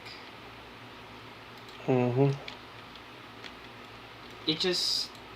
You know, it just sucks, because I just want to see this franchise do good, and seeing everyone just shitting on it and not even, like... Giving it the fair shakedown it deserved. Yeah, it's like they're just shitting on it just because it's Halo, and people are saying, oh, if you're a Halo fan, move on. It's like... No, it's like, I just made a mod that did so much shit, and people are asking me to do more of it. Fuck moving on. People want more of the big battles and shit, you know? They want more of that shit that Bungie was gonna do, and I'm gonna give it to people, no matter what these idiots say, you know? People, like, again, the best thing you can do to these people is not move on, it's make the fan content and then rally the support behind you. Because again, evil, like the wise man Tolkien once said, evil cannot create; it can only destroy. Yeah, it's like That's exactly what he said he would do. My goal is to kind of fill that role that Sonic fans had to fill back in the meta era, where we were just getting shit games the whole time, and all we had were fan games. Like, we didn't have a Sonic game in 2019, but we had Sonic Robo Blast, so... Exactly. you know, at least that's what I Yeah. hope to get happen. No, and I can respect that. And again, a lot of people do respect that because that's the thing about like a community in general. It's like when people come together for something they like truly love and truly adore, they'll go out of their way and they'll create something, and they'll rally behind those they truly love and truly admire. But again, it's one of those things where it's like you also got to deal with like the parasites who will come in and basically be like, "Oh, we need to change this, we need to change that, we need to improve this and update it for a modern audience," and like over and over again. That's their entire agenda. And people, like I said, people are getting tired of these parasites getting into everything. They need to get excised. And again, like I said, gatekeeping is a good thing because again, it's a situation where either you gatekeep or you get gate kept. And these idiots have run the lot of the kingdom for long enough, I say. Yeah. Yeah, if you don't bully the people, they become the bullies themselves, you know?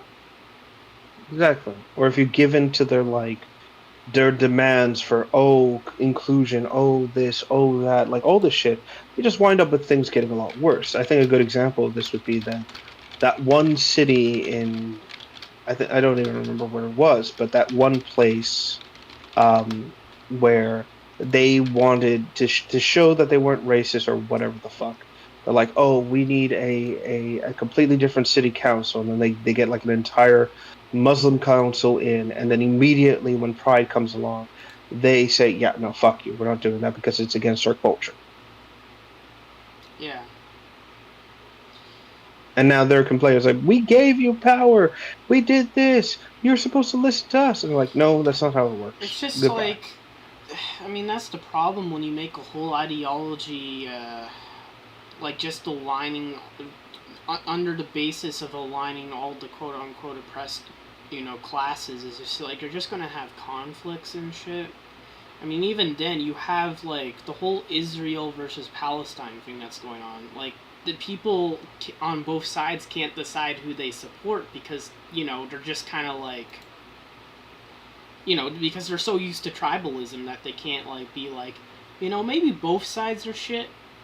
They don't have, Hmm. like, the maturity to be like that, so they just kind of, you know, they can't pick a Hmm. side and they're constantly fighting over each other, and it's just like, Exactly. It's like there are just conflicts that need to be like we can't keep getting involved in people's shit because again, people need to let things go. Like if it results in the destruction of one or the other, then yeah, that's a tragedy.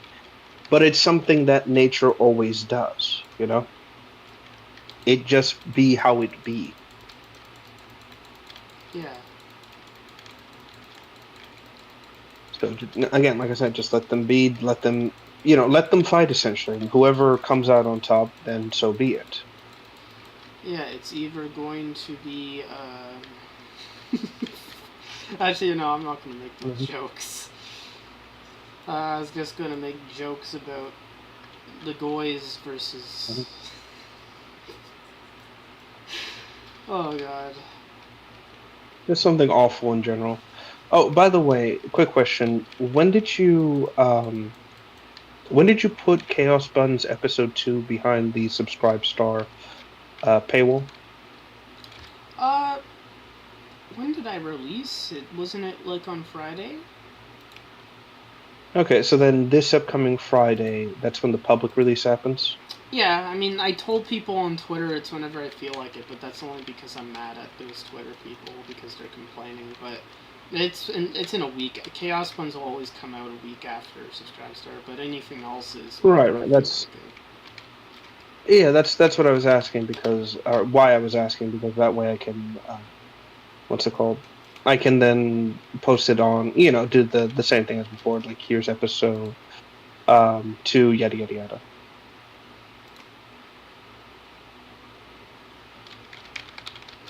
Anyway, but yeah, I'm just kind of pleased by that. And apparently DSP is still floundering like crazy, which I'm happy to hear. Yeah, the whole Every the whole Mhm. Comcast saga that happened. didn't even generate the support he needed, which was telling. Again, it's just this is his constant problem. It's like I think we're now finally going to see the real start of his destruction because let's face it, like there's now, thanks to the Lolcow podcast and like others like them, there's now a rejuvenated interest in watching Phil fail. And Um, now, mm, Apparently they want to have a DSP segment for every lolcow podcast. That's what Wayne said he wanted to have, and Boogie.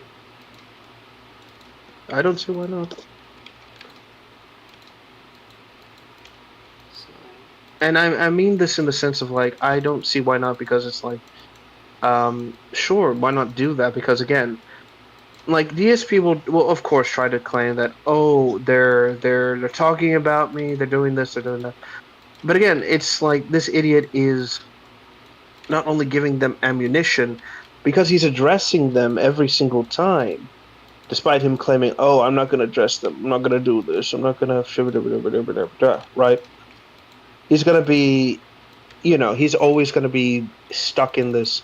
You know what I mean? He's going to keep giving them ammunition to run with, basically.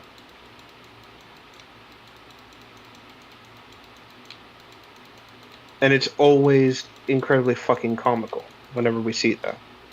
yeah, You I know? mean, like, DSP is lucky. Like, I know you said this many times, that he doesn't have, like, that he doesn't have more people like the Comcast guy, you know? Mm-hmm. He's, like, and even Not then, just. Mhm. I'm not even sure where I kind of, like, land on that. Where, I can't Mm-hmm. really decide whether I believe it's, Well, I have two theories about it, right? You want to hear them? Go ahead. Okay, so my first theory is that DSP is the Comcast guy himself, and he changed the names to like Pandally. And the reason I believe this is because he's been shit talking her ever since Keemstar said, "Oh, I have contacts with her."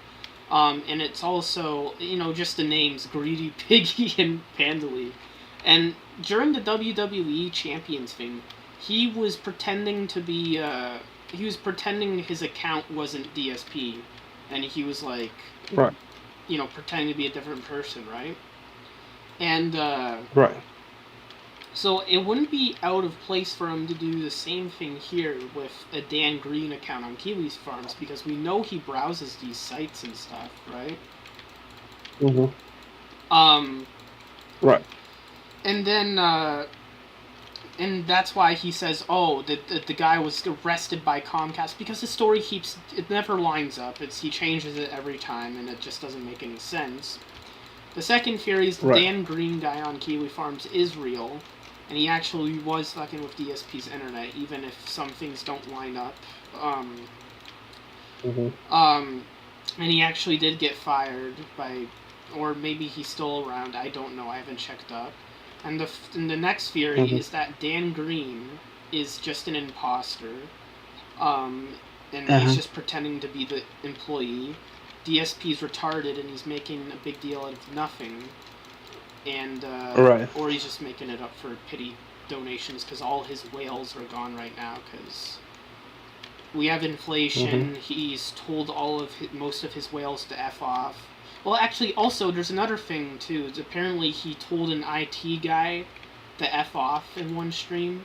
So it's quite possible that guy is the guy that's messing with DSP right now, which would be funny, because he deserves Also it. possible. So those are my theories. Sorry I don't if I went doubt. on a tangent. No. I like that. I like that. And this has been something I've been I've been trying to talk to Shiala about this a lot. And one of my big things has been like because she doesn't know a lot of she knows tech people, and I've been asking her about this for a while, specifically about like, do you think there's a way to bypass someone banning you off of hold on, what's the word,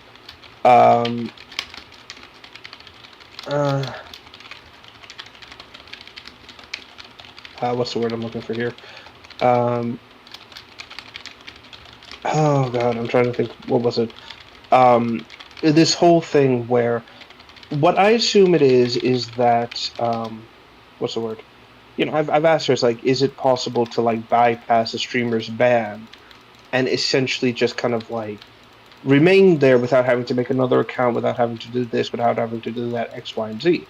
And she's been kind of like, well, maybe, but it'd be, like she's very kind of like possible, but maybe not, da da da da da. So my immediate thought is, and this has been something I've been contemplating on, is like, would it be possible to create what I like to call a temporary backdoor exploit in which I could, just for one stream, utterly derail it, destroy it completely, and make it, just humiliate DSP, and no matter what he does, he can't silence my voice, essentially.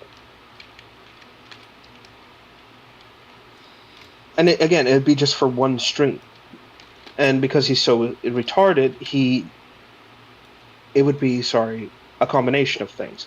He would have to acknowledge this has happened, and acknowledge the fact that, this has occurred because he needs those pity donations, but at the same time, he can't have that stream up because, again, that would break a lot of people's pignosis as well. Yeah. Oh. 'Cause, Let me see here.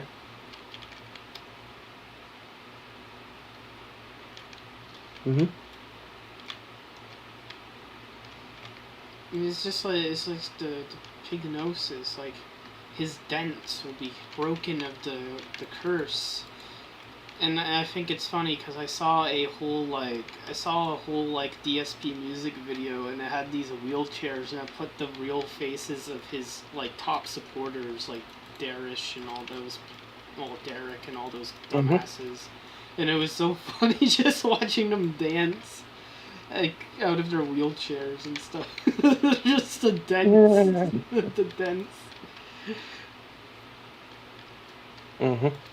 But it's not even Something I deeply feel. It's true though, because a lot of his supporters are giving them his welfare checks. Mm-hmm. Yeah, because they, again, and I understand the desire of like helping someone in need and being like, money's not an issue, here you go. I get it, but at the same time, it's like,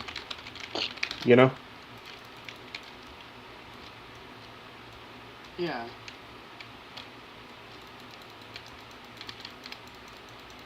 Anyway. Hold on. Let me see here.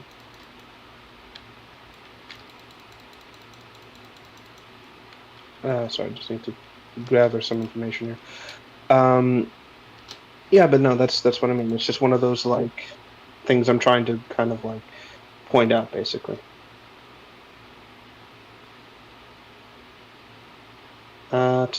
Hold on. I'm also checking something here.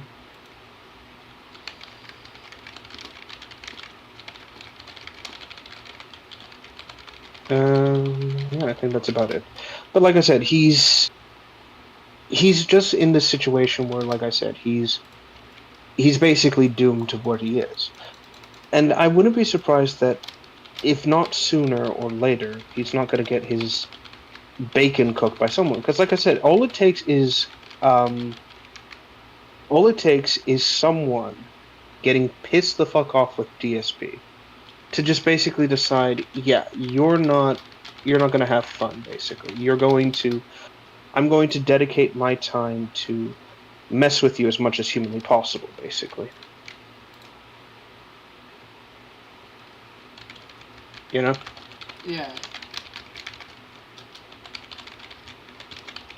Let me see here. Again, that's the bed he's essentially made and the situation he's basically putting himself in. And I wouldn't be surprised if, again, he just tries to he can't even try to make the best of the situation. Hold on. Yeah. Oh no, I was just. And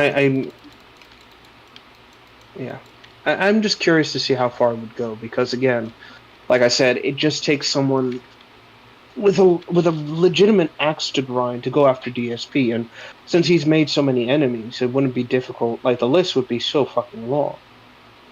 I don't think DSP is smart enough to actually call the cops and do something.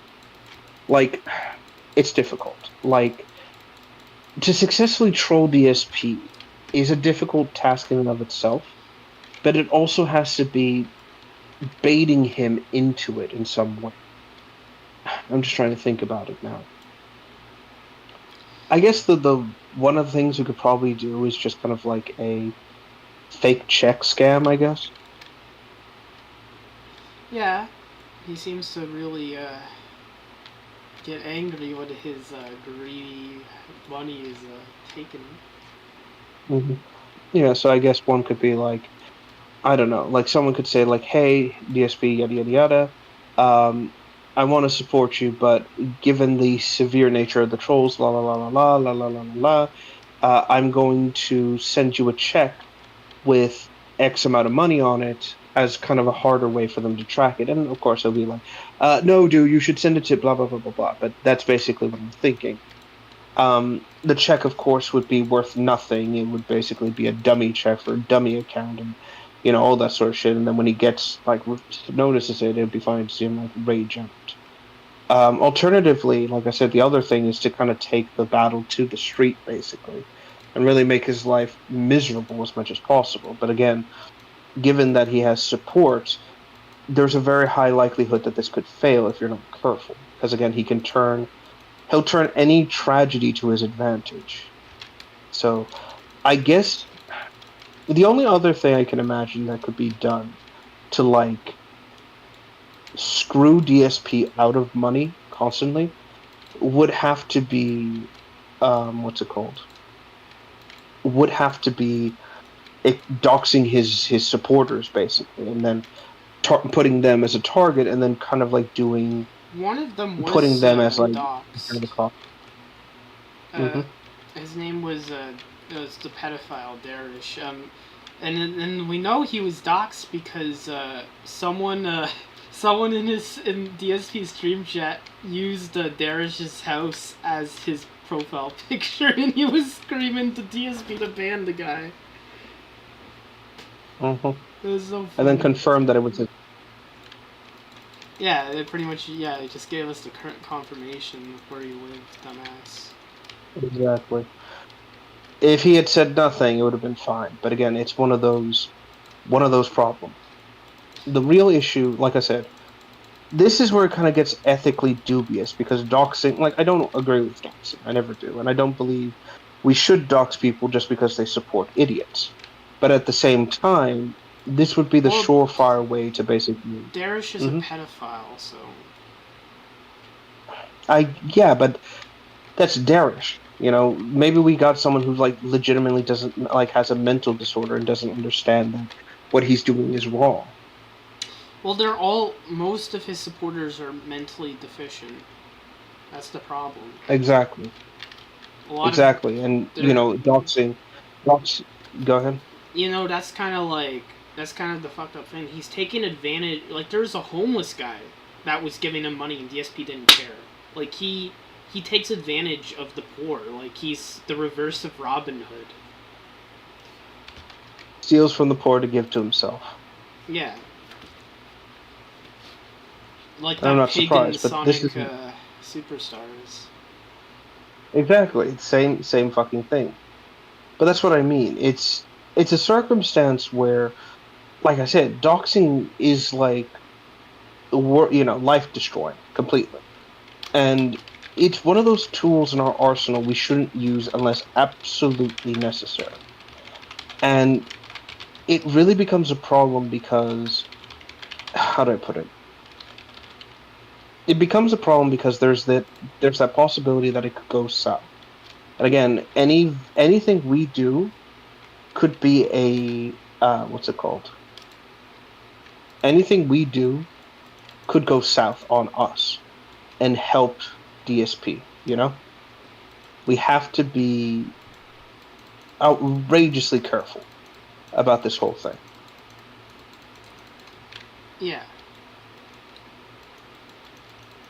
Hmm. So it's one of those problems where it's like, how do we take advantage of, like, how can we do this, you know?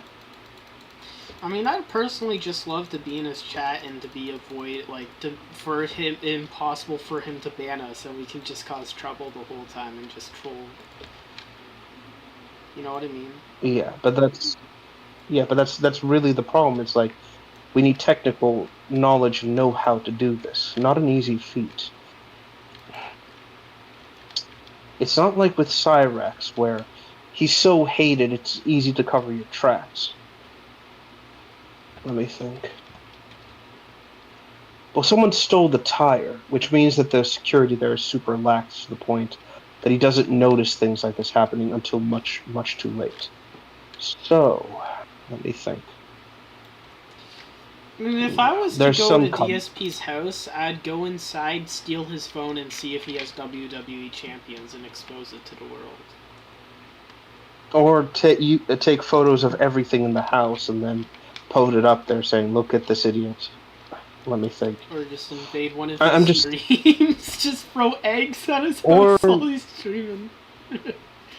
that could work, but again, the point is that we need to do it in such a way where DSP can not profit from it, or at the very least, like, be overly greedy. I'm just trying to think of. I mean, nothing, anything. The only thing I can think of is like, short of going to his house, breaking in, and pointing a loaded gun at his head, and make him reveal the truth about everything on camera. There's very little we can do in terms of like hurting him concretely. Let me think.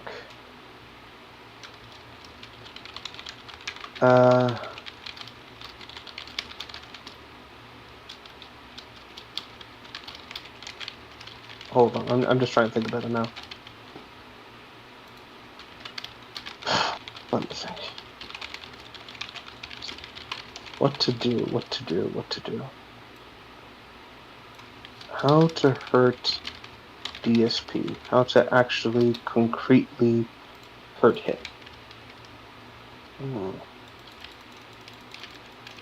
I guess maybe. No, I think that's too much. I guess sabotage would probably be the best action to do. Go in and damage the equipment internally, but make it so he doesn't pick up on it until it's far too late.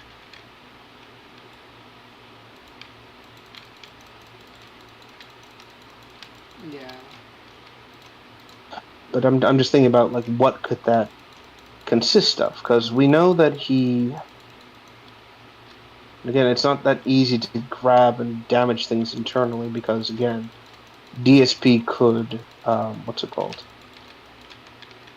Either not notice it or the damage could go undetected and he could continue to profit. Let me think.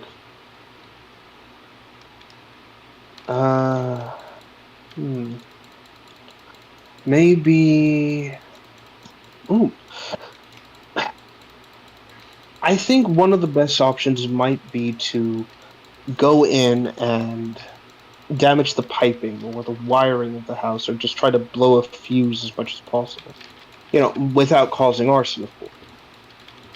Really? The way I can think about it is like this. DSP's house is his most quote-unquote prized possession.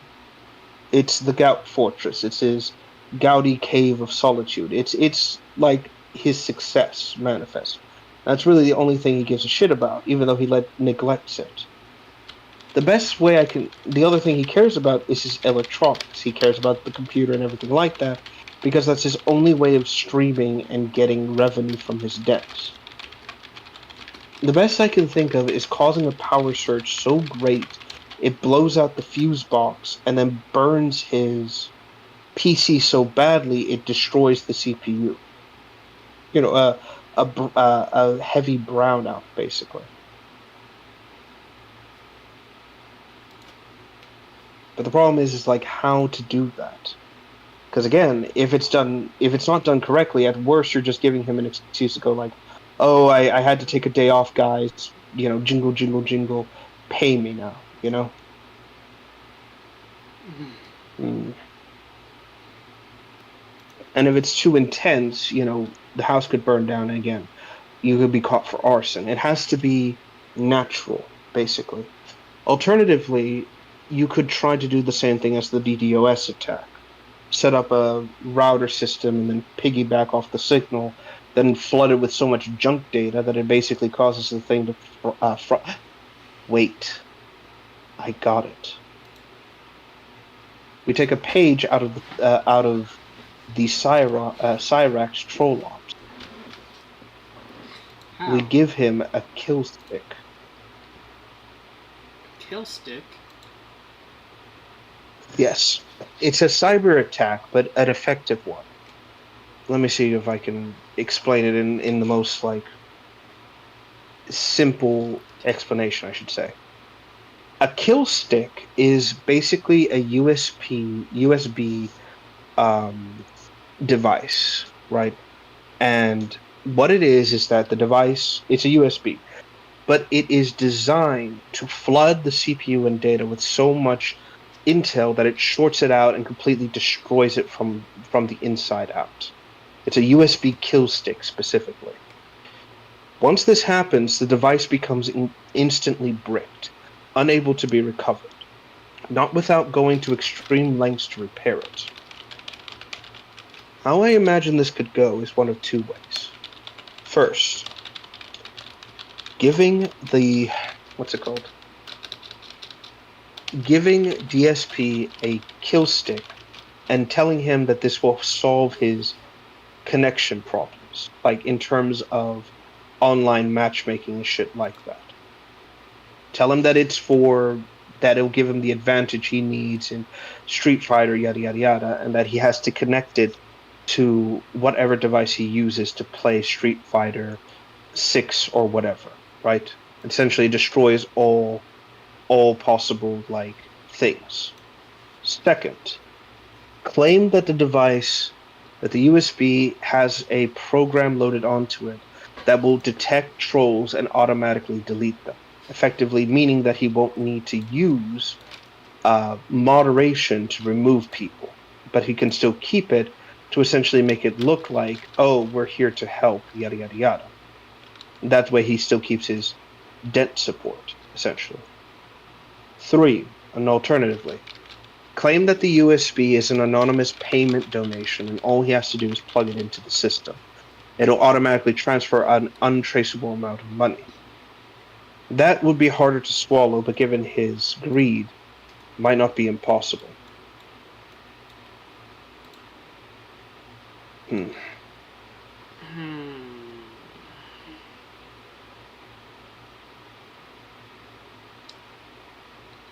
a lot to think about. You can see how there's... Exactly, but possible. Again, DSP isn't the smartest tool in the shed. He'll more than likely fall for this kind of scheme, and, best of all, will destroy whatever device he uses. He's paranoid as fuck, though. He is scared of anything from the outside world, He doesn't trust anyone. And that's probably half the reason why he loves Derek so much, because he knows he's like one of the few people he knows isn't like a troll. Because everyone, has, no one's really real, to him. So, Right. It's hard because you have to, you have to get him to trust you, but he doesn't,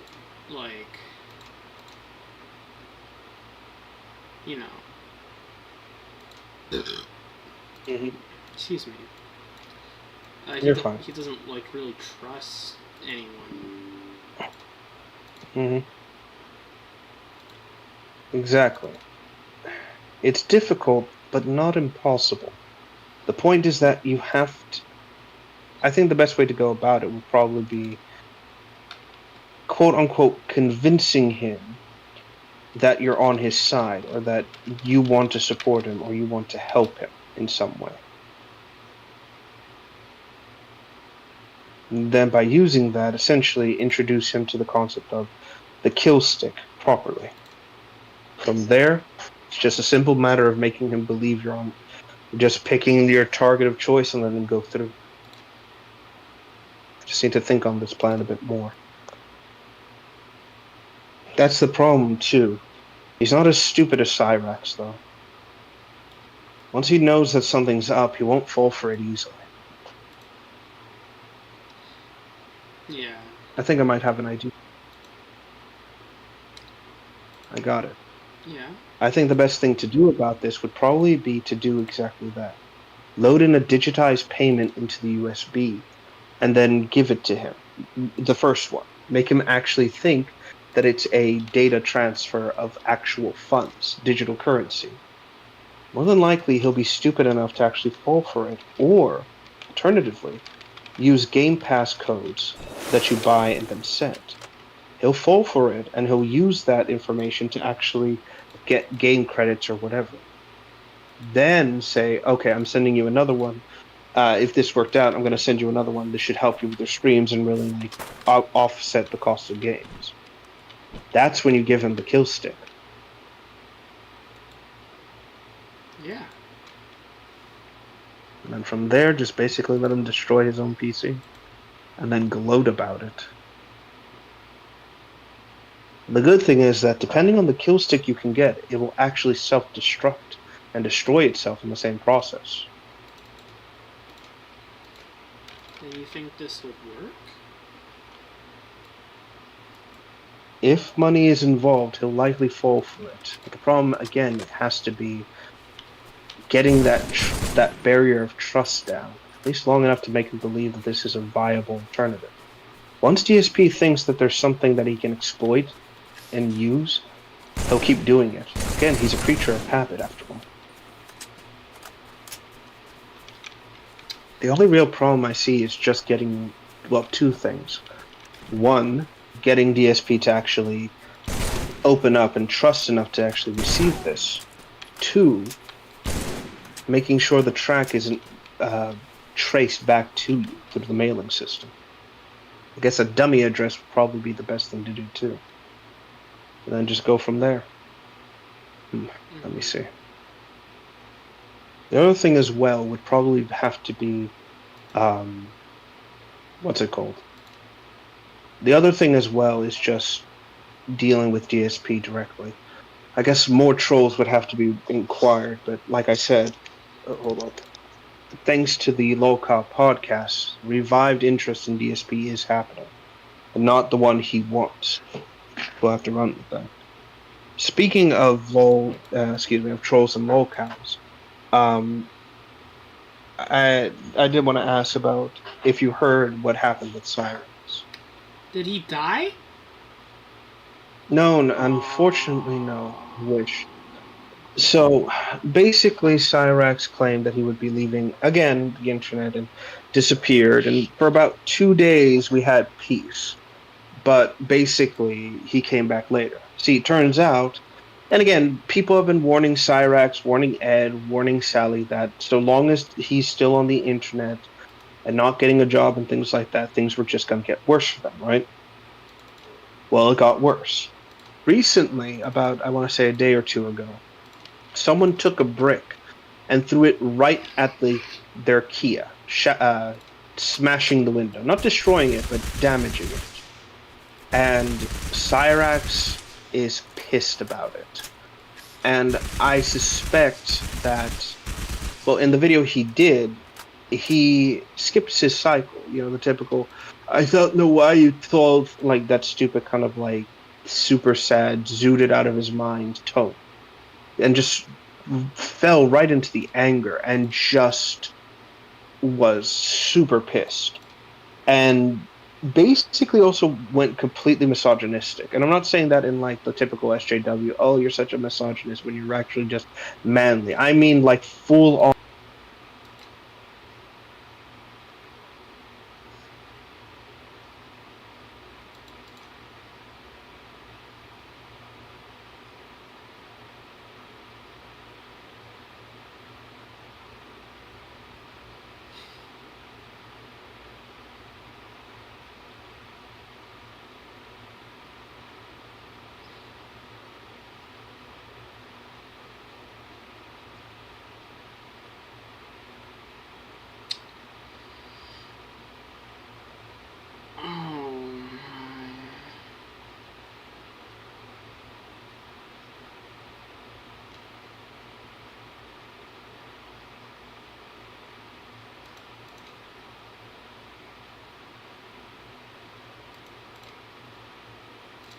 Yeah.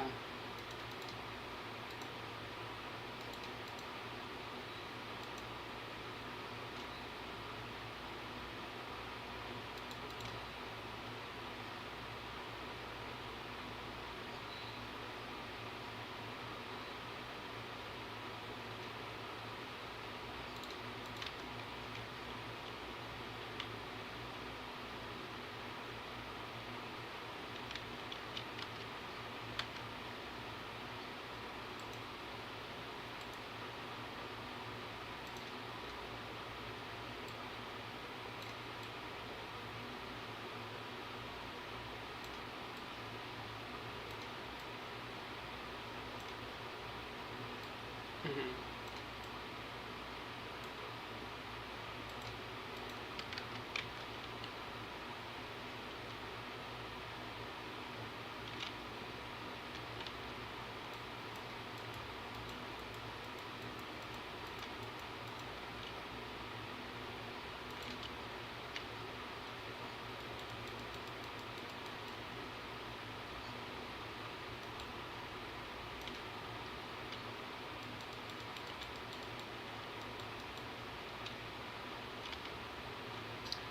Yeah.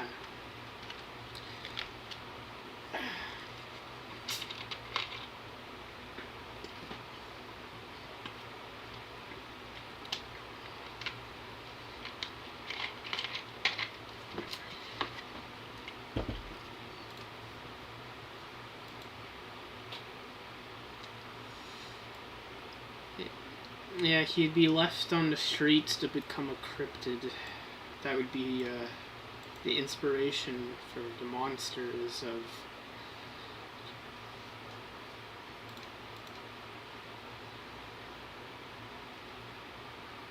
Yeah. Again, when he dies, and if by some fucking miracle his like skeleton survives and like actually fossilizes, like some of the things we've had, like come up from like the late Cretaceous or whatever, future archaeologists are gonna like dig up the remains of America and they're gonna see like this skeleton and they're gonna think we live with like actual demons and monsters. They're gonna have the Cyrax. Also, speaking of future archaeology, I've decided to do something absolutely evil. What? Nope, hello? Yeah? Oh, sorry, I thought the audio cut out.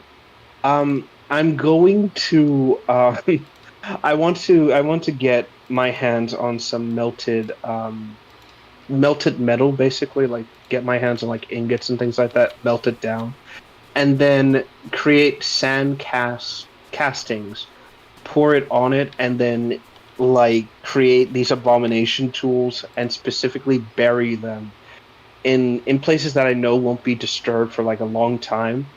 And the goal will be to basically lie and make future archaeologists think these were tools we created. Mhm. So like and like take the head of a hammer, the body, like dig out like a little quote unquote body for it. Make the head of a take the head of a hammer, a non-adjustable wrench, put it next to it, put it all in the sand, take it all out, and then pour molten like aluminium into the casting, let it dry, pull out this abomination tool, go to like some site that I know won't be disturbed, bury it underneath the ground, and then just let future archaeologists discover this. Oh, it's gonna be so great. It's gonna be so great. It's like I'm going to prank the future in the past. Oh god. I mean, it's sad I won't live to see it, but I can die happy knowing I fucked with the future. Actually, if they manage to like perfect cryostasis, and then I can like freeze myself and wake up 100 or like hundreds of years later into like the future, and then see this, and it's just me cackling maniacally at the tools they discovered. It's like,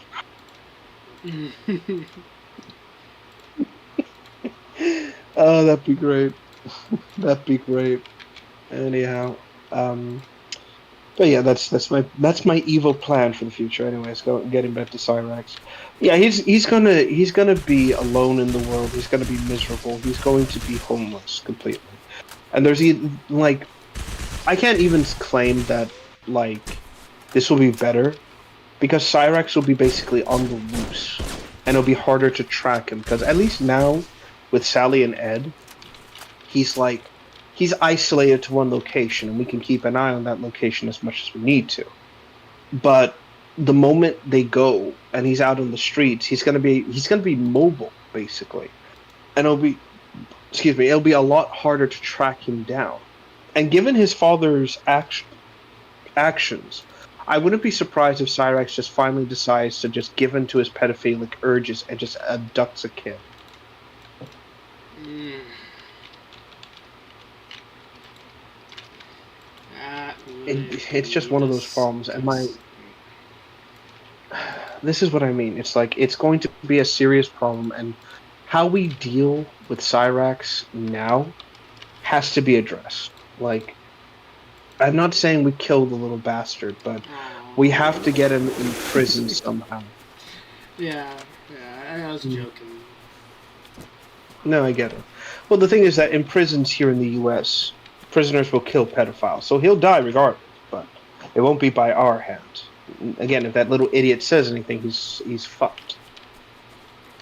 Yeah. Anyway, that's really the main problem. Like, getting him on charges is always going to be a problem because it's difficult. He doesn't leave the house, he doesn't really use any weapons, he threatens people, but he talks a big game. That said, he did assault someone with a baseball bat, so if enough people come onto his quote-unquote property and aggravate him, he might come out swinging. So we might be able to use that to our advantage, assuming he doesn't hide and call the cops.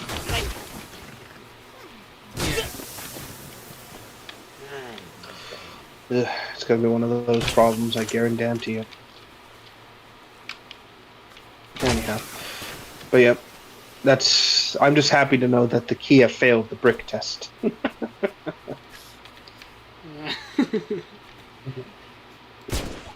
Well, a lot of people are speculating who could have done it. The obvious answer is like local trolls, because we know that some of them actually live in the Akron area. But there are a bit more, because here's what we suspect. One, we know that Ed was throwing bricks at cars that he suspected were troll cars. So there's a very high possibility that someone basically got fed up with it, drove down there and paid him the same courtesy, which is entirely possible. And if it's true, there's no way of finding that person. Alternatively, it could have been one of the neighbors, because Cyrax has admitted that the neighbors look at him weird, and that whole quote-unquote protest, all the neighbors came out and basically turned against Cyrax to support the troll. So we know for a fact that they hate him, and they want him gone as well. So it wouldn't surprise me in the slightest if it was one of them in an attempt to spook him out of the location, basically. It's one of those possibilities. I'm more inclined to either believe the locals did this, or someone that Ed pissed off personally did this. Yeah. I just, Either way. I hope more of it happens, you know? Oh, absolutely it's gonna happen. Like, the trolls have warned Sally and Ed multiple times that if they didn't do anything about Chance, like, it was just gonna get worse for them, and worse for them, and worse for them. And it's just like, this is the first sign of things being escalated, like, flat out. And I'm just wondering how much it's gonna take before eventually they realize it's like, all our problems are Chance, and we either have to take away the internet, remove the internet completely, take away his devices so he can't do this shit, force him out of our house, or basically make him get a job and abandon the stupid shit. Yeah. Like, those realistically are the only real options. Or alternatively, they could call the police, because again, recently, because it turns out that Cyrax's family is renting the property from someone else, and this chick has talked to the cops, and she's like, "Oh, what the fuck am I gonna do with them?" Like, da da da da. And she even admits that she doesn't want to evict Sally because she's a super good renter. And I'm like, okay, so she pays her bills on time, and yada yada yada. So that's probably the saving grace. And the cop said, the real option here is that you would have to, Chance is an adult, he's not a kid anymore, and you would have to basically he told them it's like you're either going to have to evict them from the property because they're causing problems, or you got to find a way to get Sally to get rid of Chance because he has to be removed. And she's like, "Is there any way to just get rid of Chance?" And he's like, "Either you got to tell Chance, like he's telling her that those are the real options involved." And she's just kind of like, "I don't know what to do." And that really is what kind of boils down to it. Like they have to either make the decision of either to live their life in misery and pain because of Chance, or alternatively, they can break the cycle, they can escape it, and all they have to do is just get rid of Chance. But they don't want to because again, Sally is too attached to Chance. She's like, oh no, he's my son, he's my child, he's even though I'm his grandmother, I care about him, blah blah blah blah blah blah blah. Uh, And that's the problem at the end of the day. hold on, I gotta pee. I'll be right back. Yeah, go ahead.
I'm back.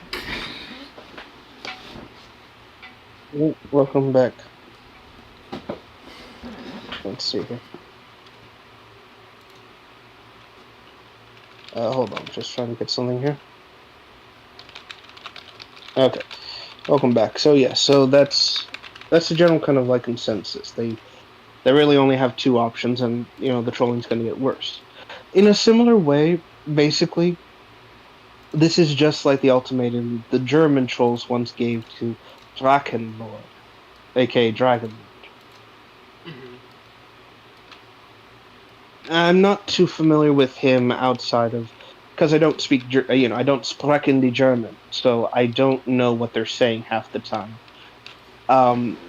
All I know is that basically what happened is Dragon Lord basically talked shit a lot online. He created a lot of enemies, and his mouth was his greatest problem. So people would actually come to his property and harass him Yeah, to I the point where watched he, Count the Incula's video on it. yeah, and basically Um, I think eventually, I think like the village council was tired of the shit because people were just coming in and just causing general mayhem there for him, basically. And they were finally able to like eject him from the property and make him homeless. Um, I'm just trying to think about like I know for a fact that for a while the germ like it was actually something of like a quest. A lot, this was something a lot of like old school trolls had to do at some point or another was to show their devotion to trolling people online.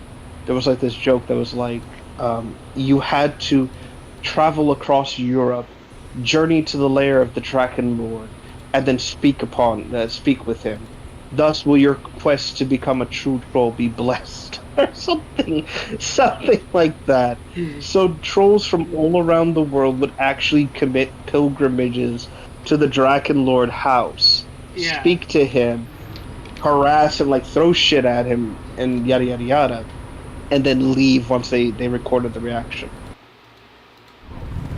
But now the ancient journey no longer can be taken, for the Draken Lord is no longer there.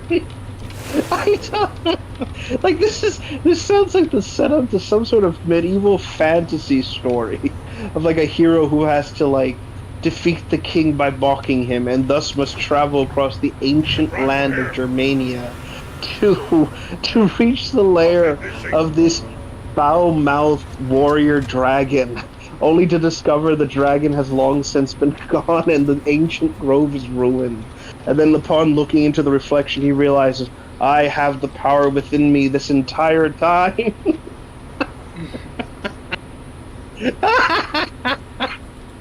Oh, Lord. I would love that. I would love to do that, but I think he's still like hotel hopping, I think, across Germany. Hotel hop. Or living out of his van. Yeah, like he doesn't have a house because they made him homeless, so I think he's either still living out of his van or going from hotel to hotel and trying to stay in them as long as he can before getting evicted. Oh, damn. I think that's still what's happening, basically. But in a lot of ways, I wouldn't be surprised if this is what would happen to Cyrax as well, basically, where he would eventually like undergo a similar sort of problem, I think. Alternatively, you also got that Daniel Larson fucker, which I'm not too familiar with him. I just know he's schizophrenic, I think.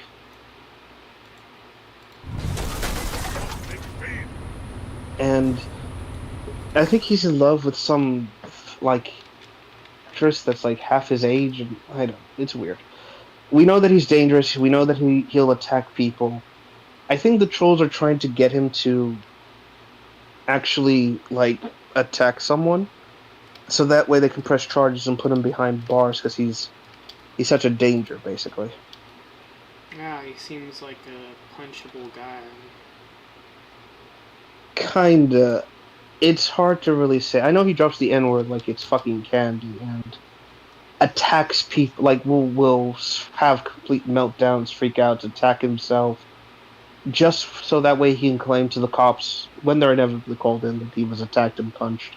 I know that at one point he actually went to a Cinnabon and caused a commotion to the point where the manager and like the vice manager had to come out and someone was recording him from like the counter and he was trying to like get them to make the people who were looking at him go away, and he was screaming, he was like losing his goddamn mind, and the guy's like, I can't, you need to leave because you're causing a disturbance, like something like that. And then as soon as like the manager and the vice manager are looking away, or assistant manager, sorry, are like looking away from Daniel and are like talking to each other like, what are we going to do with this guy? Like they had their backs to him.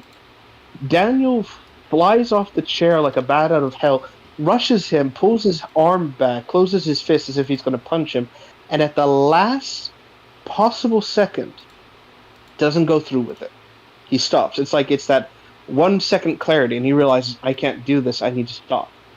But he's too close. The others have already noticed this. They're like, oh shit. And he's like, what are you doing? Like the manager's like legitimately angry by this, and Larson's like, I didn't do that. I didn't. He's trying to claim that he didn't attack him because he didn't actually hurt him. But it's like you tried to though. So eventually he got like removed from the Cinnabon and fucked off somewhere. Apparently he had to go to the hospital because he got injured somehow during the altercation. I'm not sure. So yeah, That's that was the weird.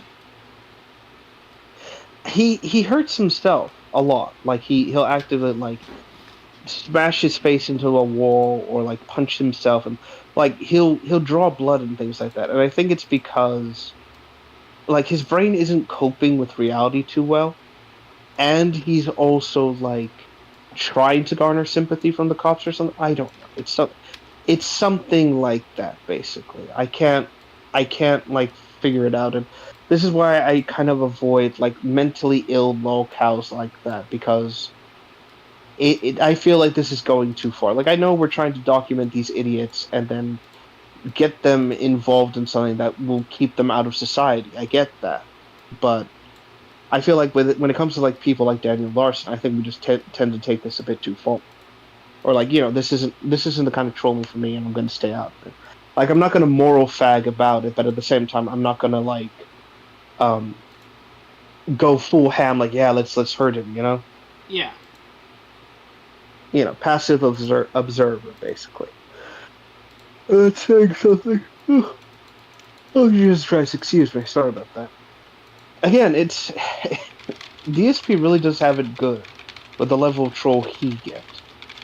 I think the Sons, like... Mm-hmm. I think the Sons of Kojima kind of just, like... made everyone kind of pull back from, being too hard on DSP. And that's kind of happening with Wings of Redemption's trolls right now. Because,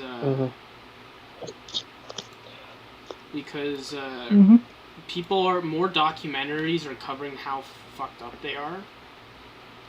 And, it's kind of drawing it's kind of making people realize both sides are kind of shit. So. Right. It's difficult to have a villain in this when you do equally villainous things, basically, and that's the problem. I know that with the SOK, the big thing with that was the fact that it's quote unquote, excuse me, leader Fred Fox was an active shitbird and was trying to like get into fandom discourse and things like that, and then specifically like start dramas and things like that with the express intent of dismantling these groups.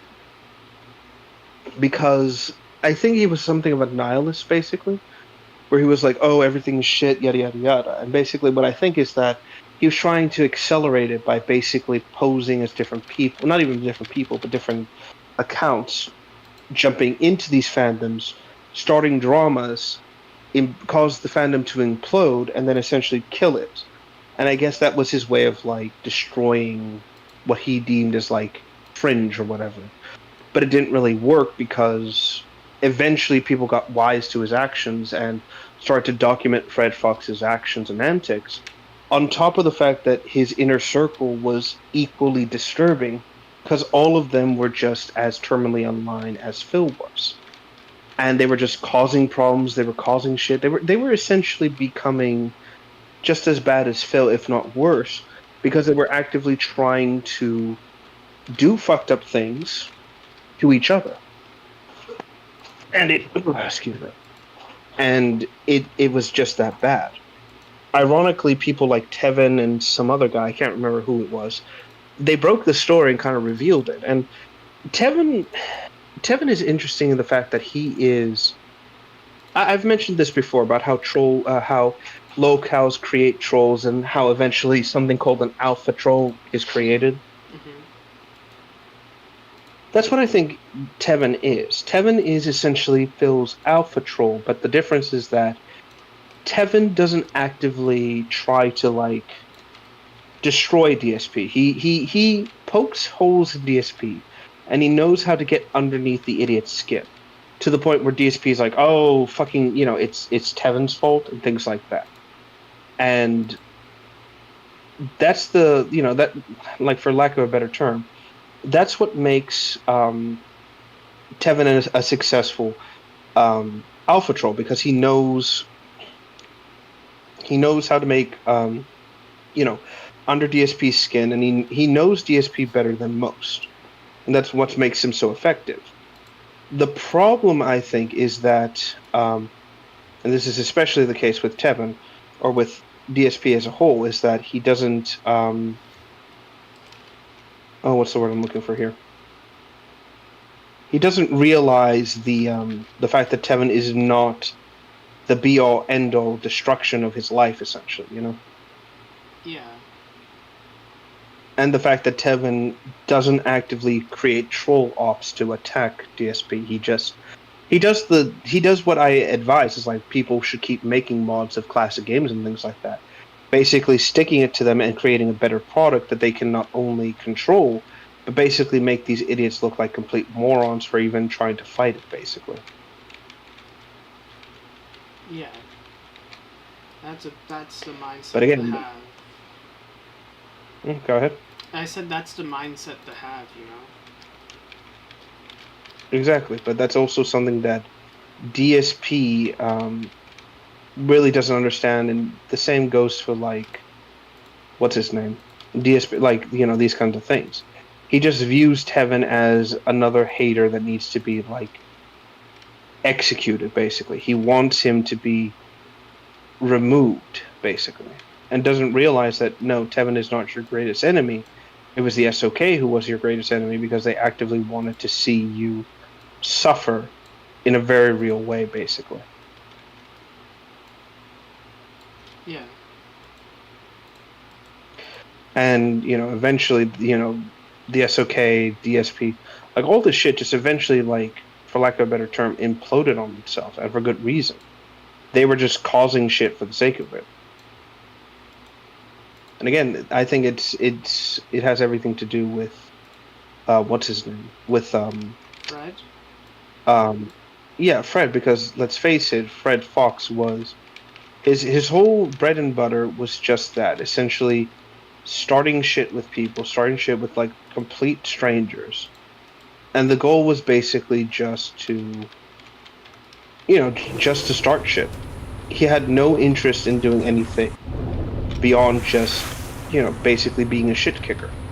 And eventually, that's how the group kind of molded themselves around. They basically became, okay, since our quote-unquote leader is like this, let's go ahead and just embody his worst aspects. And that's basically what made the SOK so detestable. Not only that, it's like their goal of basically having DSP be, like, they don't want to stoop to Phil's level. They want to be, to show that they're actually, like, what's the word?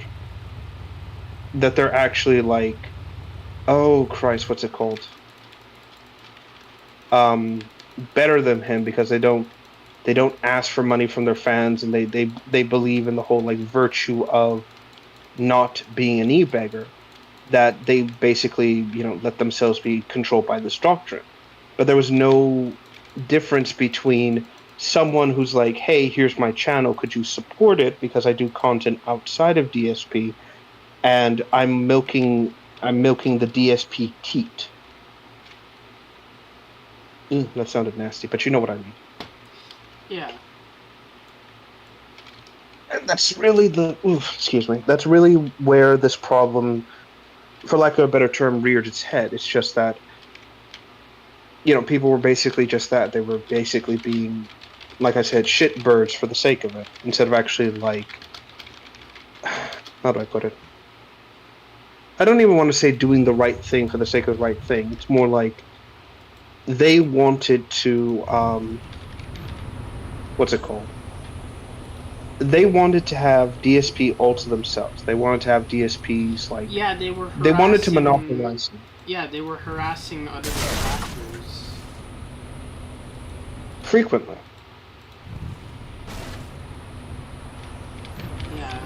And this was solely because, yeah, and that was solely because, um, like I said, they heavily believed or disagreed with the idea of, um, monetizing DSP. They believed that DSP should be treated essentially, I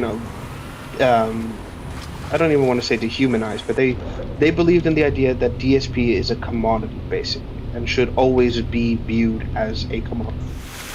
And they didn't take into effect like anything else. They didn't take into effect like, oh, maybe we're doing the wrong thing, maybe we shouldn't do this. Like that's all they believed in. They believed purely in making DSP the next commodity for um the resources. That's basically what it was. And there was no changing that at the end of the day. And it shows. Hey,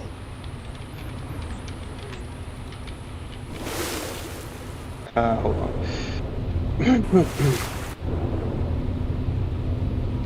And it just really becomes this, like I said, for lack of a better term, that's really what spelled their disaster. It also didn't help that they were involved in some really fucked up shit that because of Fred's actions and general like the council he had, it all spelt his disaster eventually.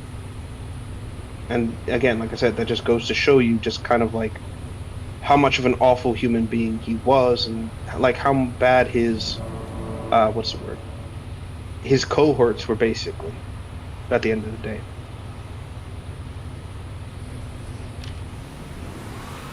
Yeah. Still, to see the group kind of implode on itself was peculiar to say the least.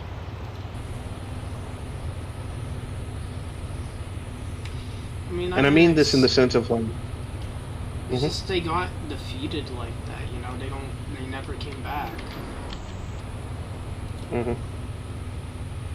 they let their own desire and general like hatred for DSP cloud their judgment and destroy everything they plan to do. And then eventually this led into basically where we are now. The problems that the group had, the issues the group was trying to like not even solve in like a healthy way. All they wanted was just to cause shit. And in You the know? end, they made DSP look better. Yeah. And the end result is basically what is what we get. The how do I put it? Basically, DSP got to walk away, got to claim some incredibly faggy victory about like, oh, the people who have harassed me are finally gone, blah blah blah blah blah, yada yada yada, yay for Phil, yay for Phil, yay for Phil, basically. That's what he got to get away with at the end of the day. And it shows. Mm-hmm. But, it's neither here nor there at the end of the day, I say. Yeah. Hold on, let me check something. Ah. God, sorry, I'm just trying to work with something here. Like I said, it's just irritating. And more so than usual, I should say. Well, yeah, it's just like you had this whole community that could have taken down ESP, but they failed at it. And they, in the end, made him look good. And, yeah. Yeah, they gave him the greatest victory he could have ever wanted. And because of that, there was no what's the word? There was nothing to stop DSP from basically being. You see, everyone who's out against me are just evil, heartless trolls. This is that, this is blah blah blah blah blah blah. That's basically what it was. And it like I said, sucks. he took. It sucks because it's just like DSP has like in his entire career won against everything, Like, he gets away with... Mhm. He's like a roach. Like, that's why he's called the pig roach, because he just gets away with, like, all this fucked up shit. All the damn time. And it's just so annoying, and, you know, it's kind of hard to believe that he may be... This may be his end soon, because it's like... Who knows, he could probably just worm his way out of it like he always does, because some stupid idiot will always support him, and they do it just to make us mad, which... Really, I'm not really mad, but it's like... You're wasting your own money. Yeah, and it's not only just you're wasting your own money, you're also wasting your time at the end of the day. And it really shows. And again, it's like, how do I put it? Phil, how do I put it? Like I said, Phil preys on that. He preys on, what's the word I'm looking for here? He preys on people's, like, goodwill, their generosity. He preys on all that because he is, at the end of the day, he really is just that. He's a predator. He's something that will look at the goodwill and generosity someone's done and will be like, oh, I need your support, I need your help, I need X, Y, and Z. And then immediately will turn around and go like, oh, you know, blah, blah, blah, blah, blah, blah, blah, blah, blah, thanks, yada, yada, yada. You know, thanks for the money, dummies, essentially. Yeah. And he has no qualms about that. He is, for lack of a better term, a sociopath. Yeah.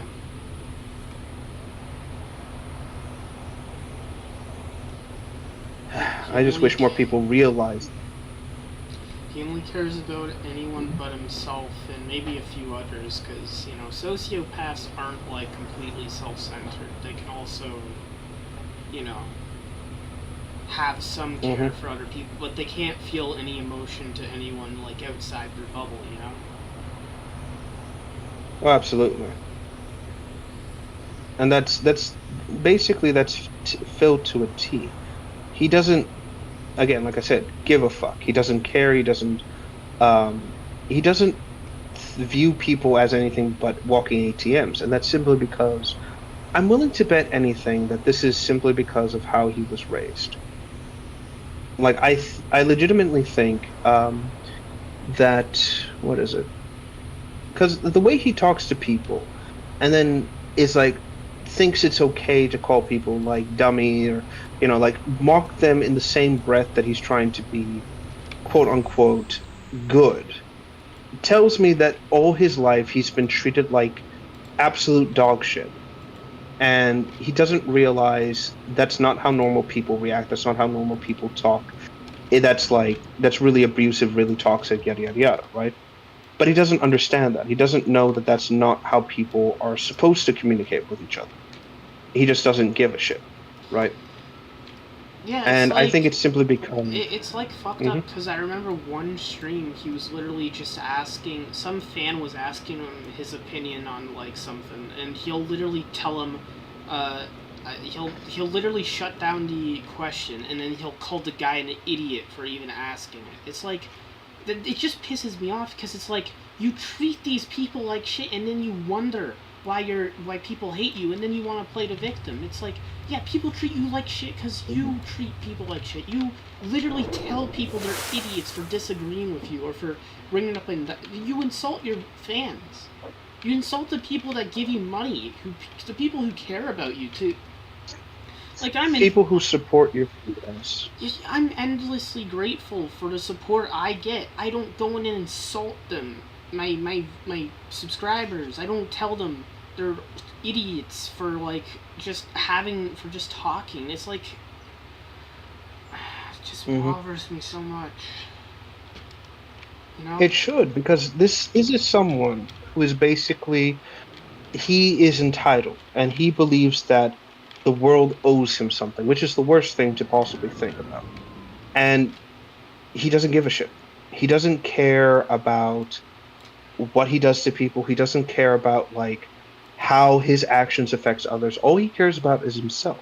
And again, I think it's because of his upbringing. I legitimately think that his entire life, what's happened is that he has been um, verbally abused by his parents, who would like, if he asked like a simple question or whatever, they would just say, yeah, like they would answer it, and then they would just say in the same breath, like, oh yeah, this is how it is, blah blah blah blah, you fucking moron. And then he, because he was like so emotionally abused like that, he's unintentionally conditioned himself to believe that, because he's trying to like protect his brain, or his brain's trying to protect him, he's ignoring the fact that he may have been emotionally abused as a child, and was actually like, treated like shit, and so has taken in what his parents and what people have said about him, and uses it as like, oh, this is normal, oh, I'm normal, yada yada yada. Like, you see how incredibly defensive he is about every little thing, any sort of like question or thing, or like if you like question him on anything, how quick he is to basically like go on the defensive. And he is super self-conscious. He is very like insecure. Like, there are, like, you can tell this is a man who values the opinions of others so much that he will completely change his outlook on something if he's challenged on it. Like that whole thing with the Side Scrollers podcast, how basically they would confront him on something. DSP wouldn't give them like any sort of like legitimate answer. He'd just be like, I can't change your blah blah blah. Like, he was just, every time he was confronted, he couldn't say anything. He couldn't like defend himself to save his life. He was just constantly like either finding excuses or explanations, or just, basically trying to, in not so many words, explain why the circumstances were not his fault without him saying it's not my fault. And every time he did, the others would shut him down. They'd be like, well, no, you got to explain like this, and that, and that. And every time they would say that, he would either double down or admit to his fuck up, or like something like that. He would always fall into this like defensive, well, this, well, that, well, this over and over again. That's what he would do. And I don't think he realizes he was even doing that to begin with. I think he legitimately thought he was in the right, or he was fine, or whatever you want to call it. Yeah. And that's, that goes without saying that, like I said, DSP is just at the end of the day, he's just a moron,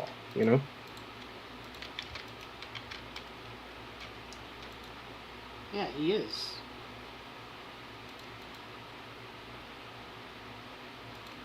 Hold on. Someone's sending me something. Let me check it real quick. Who's sending me? Oh, it's Shy. What's up?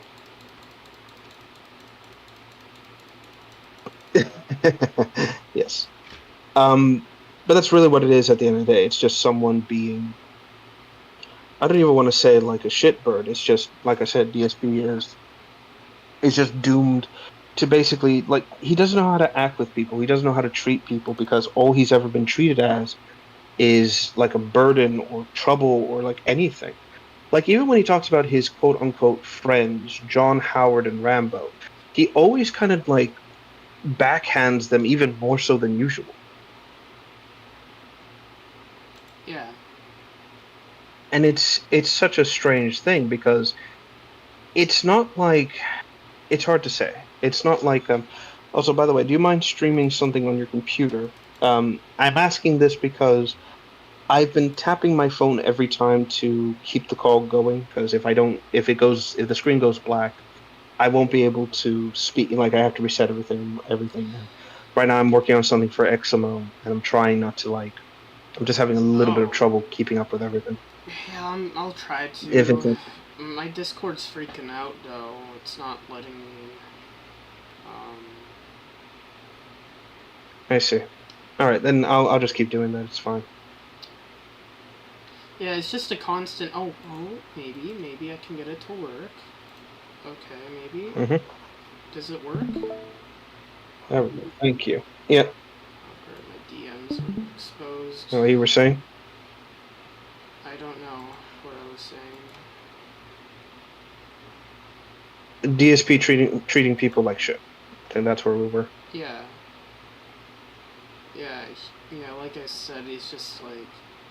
It's just like, I remember a few weeks ago, I was just getting so infuriated watching some of the videos, just watching him insult people, because I just wanted to, like, punch him in his face for that.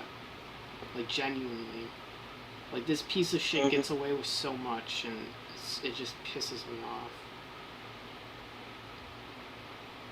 Again, as it should, because this is, like I said, this is someone who is taking his audience for granted every single day. And will put on this fake, like, I'm so thankful, thank you, blah, blah, blah, blah, blah, right? And then in the same breath, like I said, completely and utterly shit on everyone because, oh no, the pignosis isn't working. And it's, it's, for lack of a better term, it's infuriating because, again, you've got someone who legitimately doesn't deserve the audience he has, and yet will sit there and act like he's earned it, essentially. And it's disgusting. And the more you see it, and the more you see him like be like this, the more it's like, my piss is boiling, Yeah. And it's hard not to like get that violent rage of like, I want to beat this motherfucker senseless. Yeah. Because again, that's what he does. Like, some way, somehow, he just pisses off everyone. It's almost like a talent, I want to say.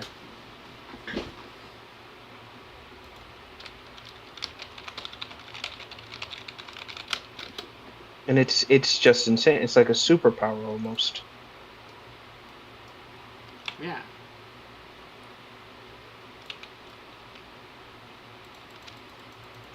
Trying to remember why I hate working almost exclusively with source filmmaker. What's it called? Source filmmaker models with like no fucking what's it called? No fucking oh Jesus Christ. Ragdolls. Yeah. Hold on, let's see here.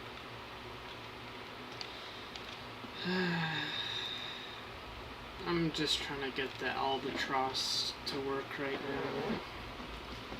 now.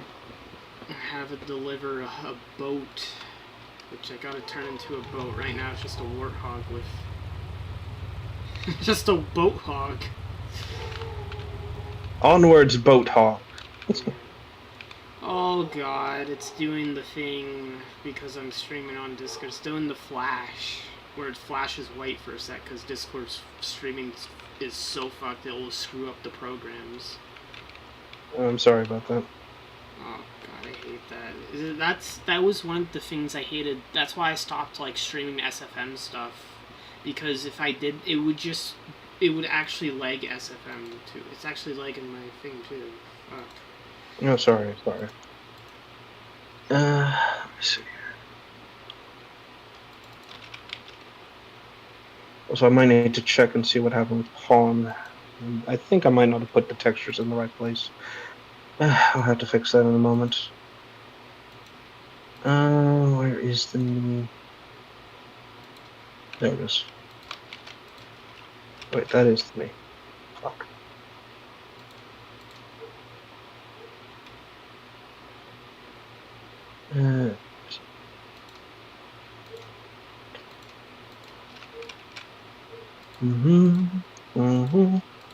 And this last alert spoke, he had seen all to be seen. A life Once full, now an empty vase, with the blossoms on his early grave. Walk away, me boys, walk away, me boys, and by morning we'll be free. I'll wipe a golden tear from your mother, dear. Erase what's left of the flag for me. Let's see here. Is this the right thing? Hold on. Yeah, it is. I guess I got those weird things.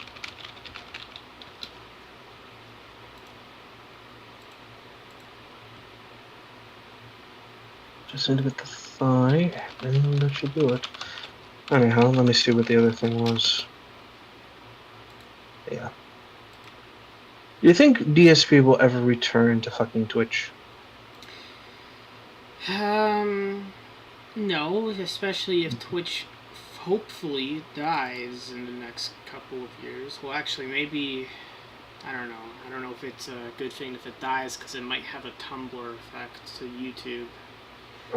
Because it keeps all the cancer bread tubers on Twitch, so. You know. Yeah, like the And the titty streamers. deer woman. Yeah, you want to.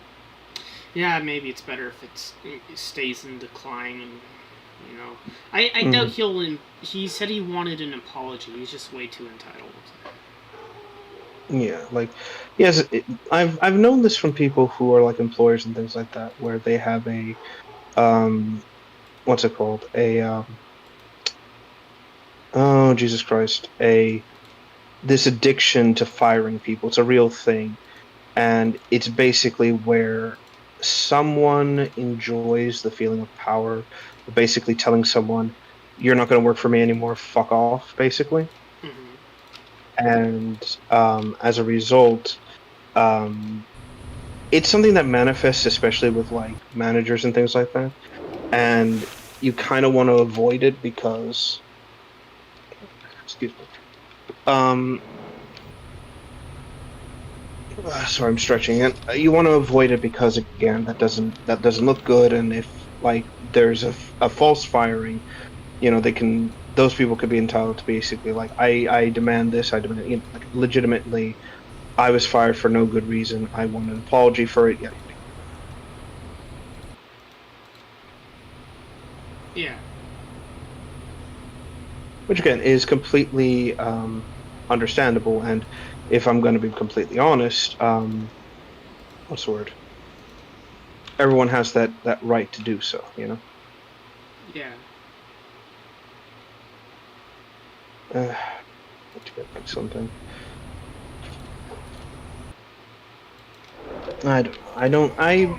I want to say he'll go back to Twitch because let's face it, DSP is addicted to the fucking platform and he needs like how do I put it? He wants to go back there clearly because the YouTube streaming and stuff like that isn't working as intended, and you can tell that he really doesn't like the YouTube streaming. He doesn't like basically being like how do I put it? I don't want to say beholden to his audience, but you can tell he doesn't like being there. He doesn't like basically being what's the word? Like asked to change up his content a lot and yada yada yada. Like you can tell. And what is it? It shows. That's all I'm gonna say. Hold on a sec. Let me do something real quick. I'm just gonna mute myself 1 moment.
Okay, sorry about that. Just checking a few things.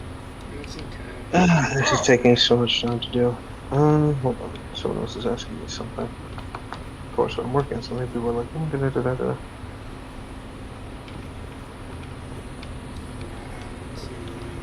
Let me see here. How come you always get to drive?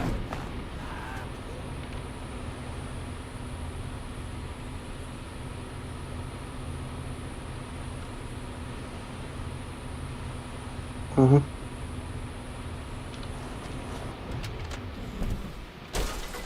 Hold on. What time is it? Up there! You're gonna be good for the rest of the night like this, Yes. or do you want me to stay in a little while? Yeah, I'll be fine. I'm gonna go to bed soon. Alright, I'm gonna keep working on this thing for some more time. I'll go, probably busy for the rest of the night. Alright, so, take care, man. You too.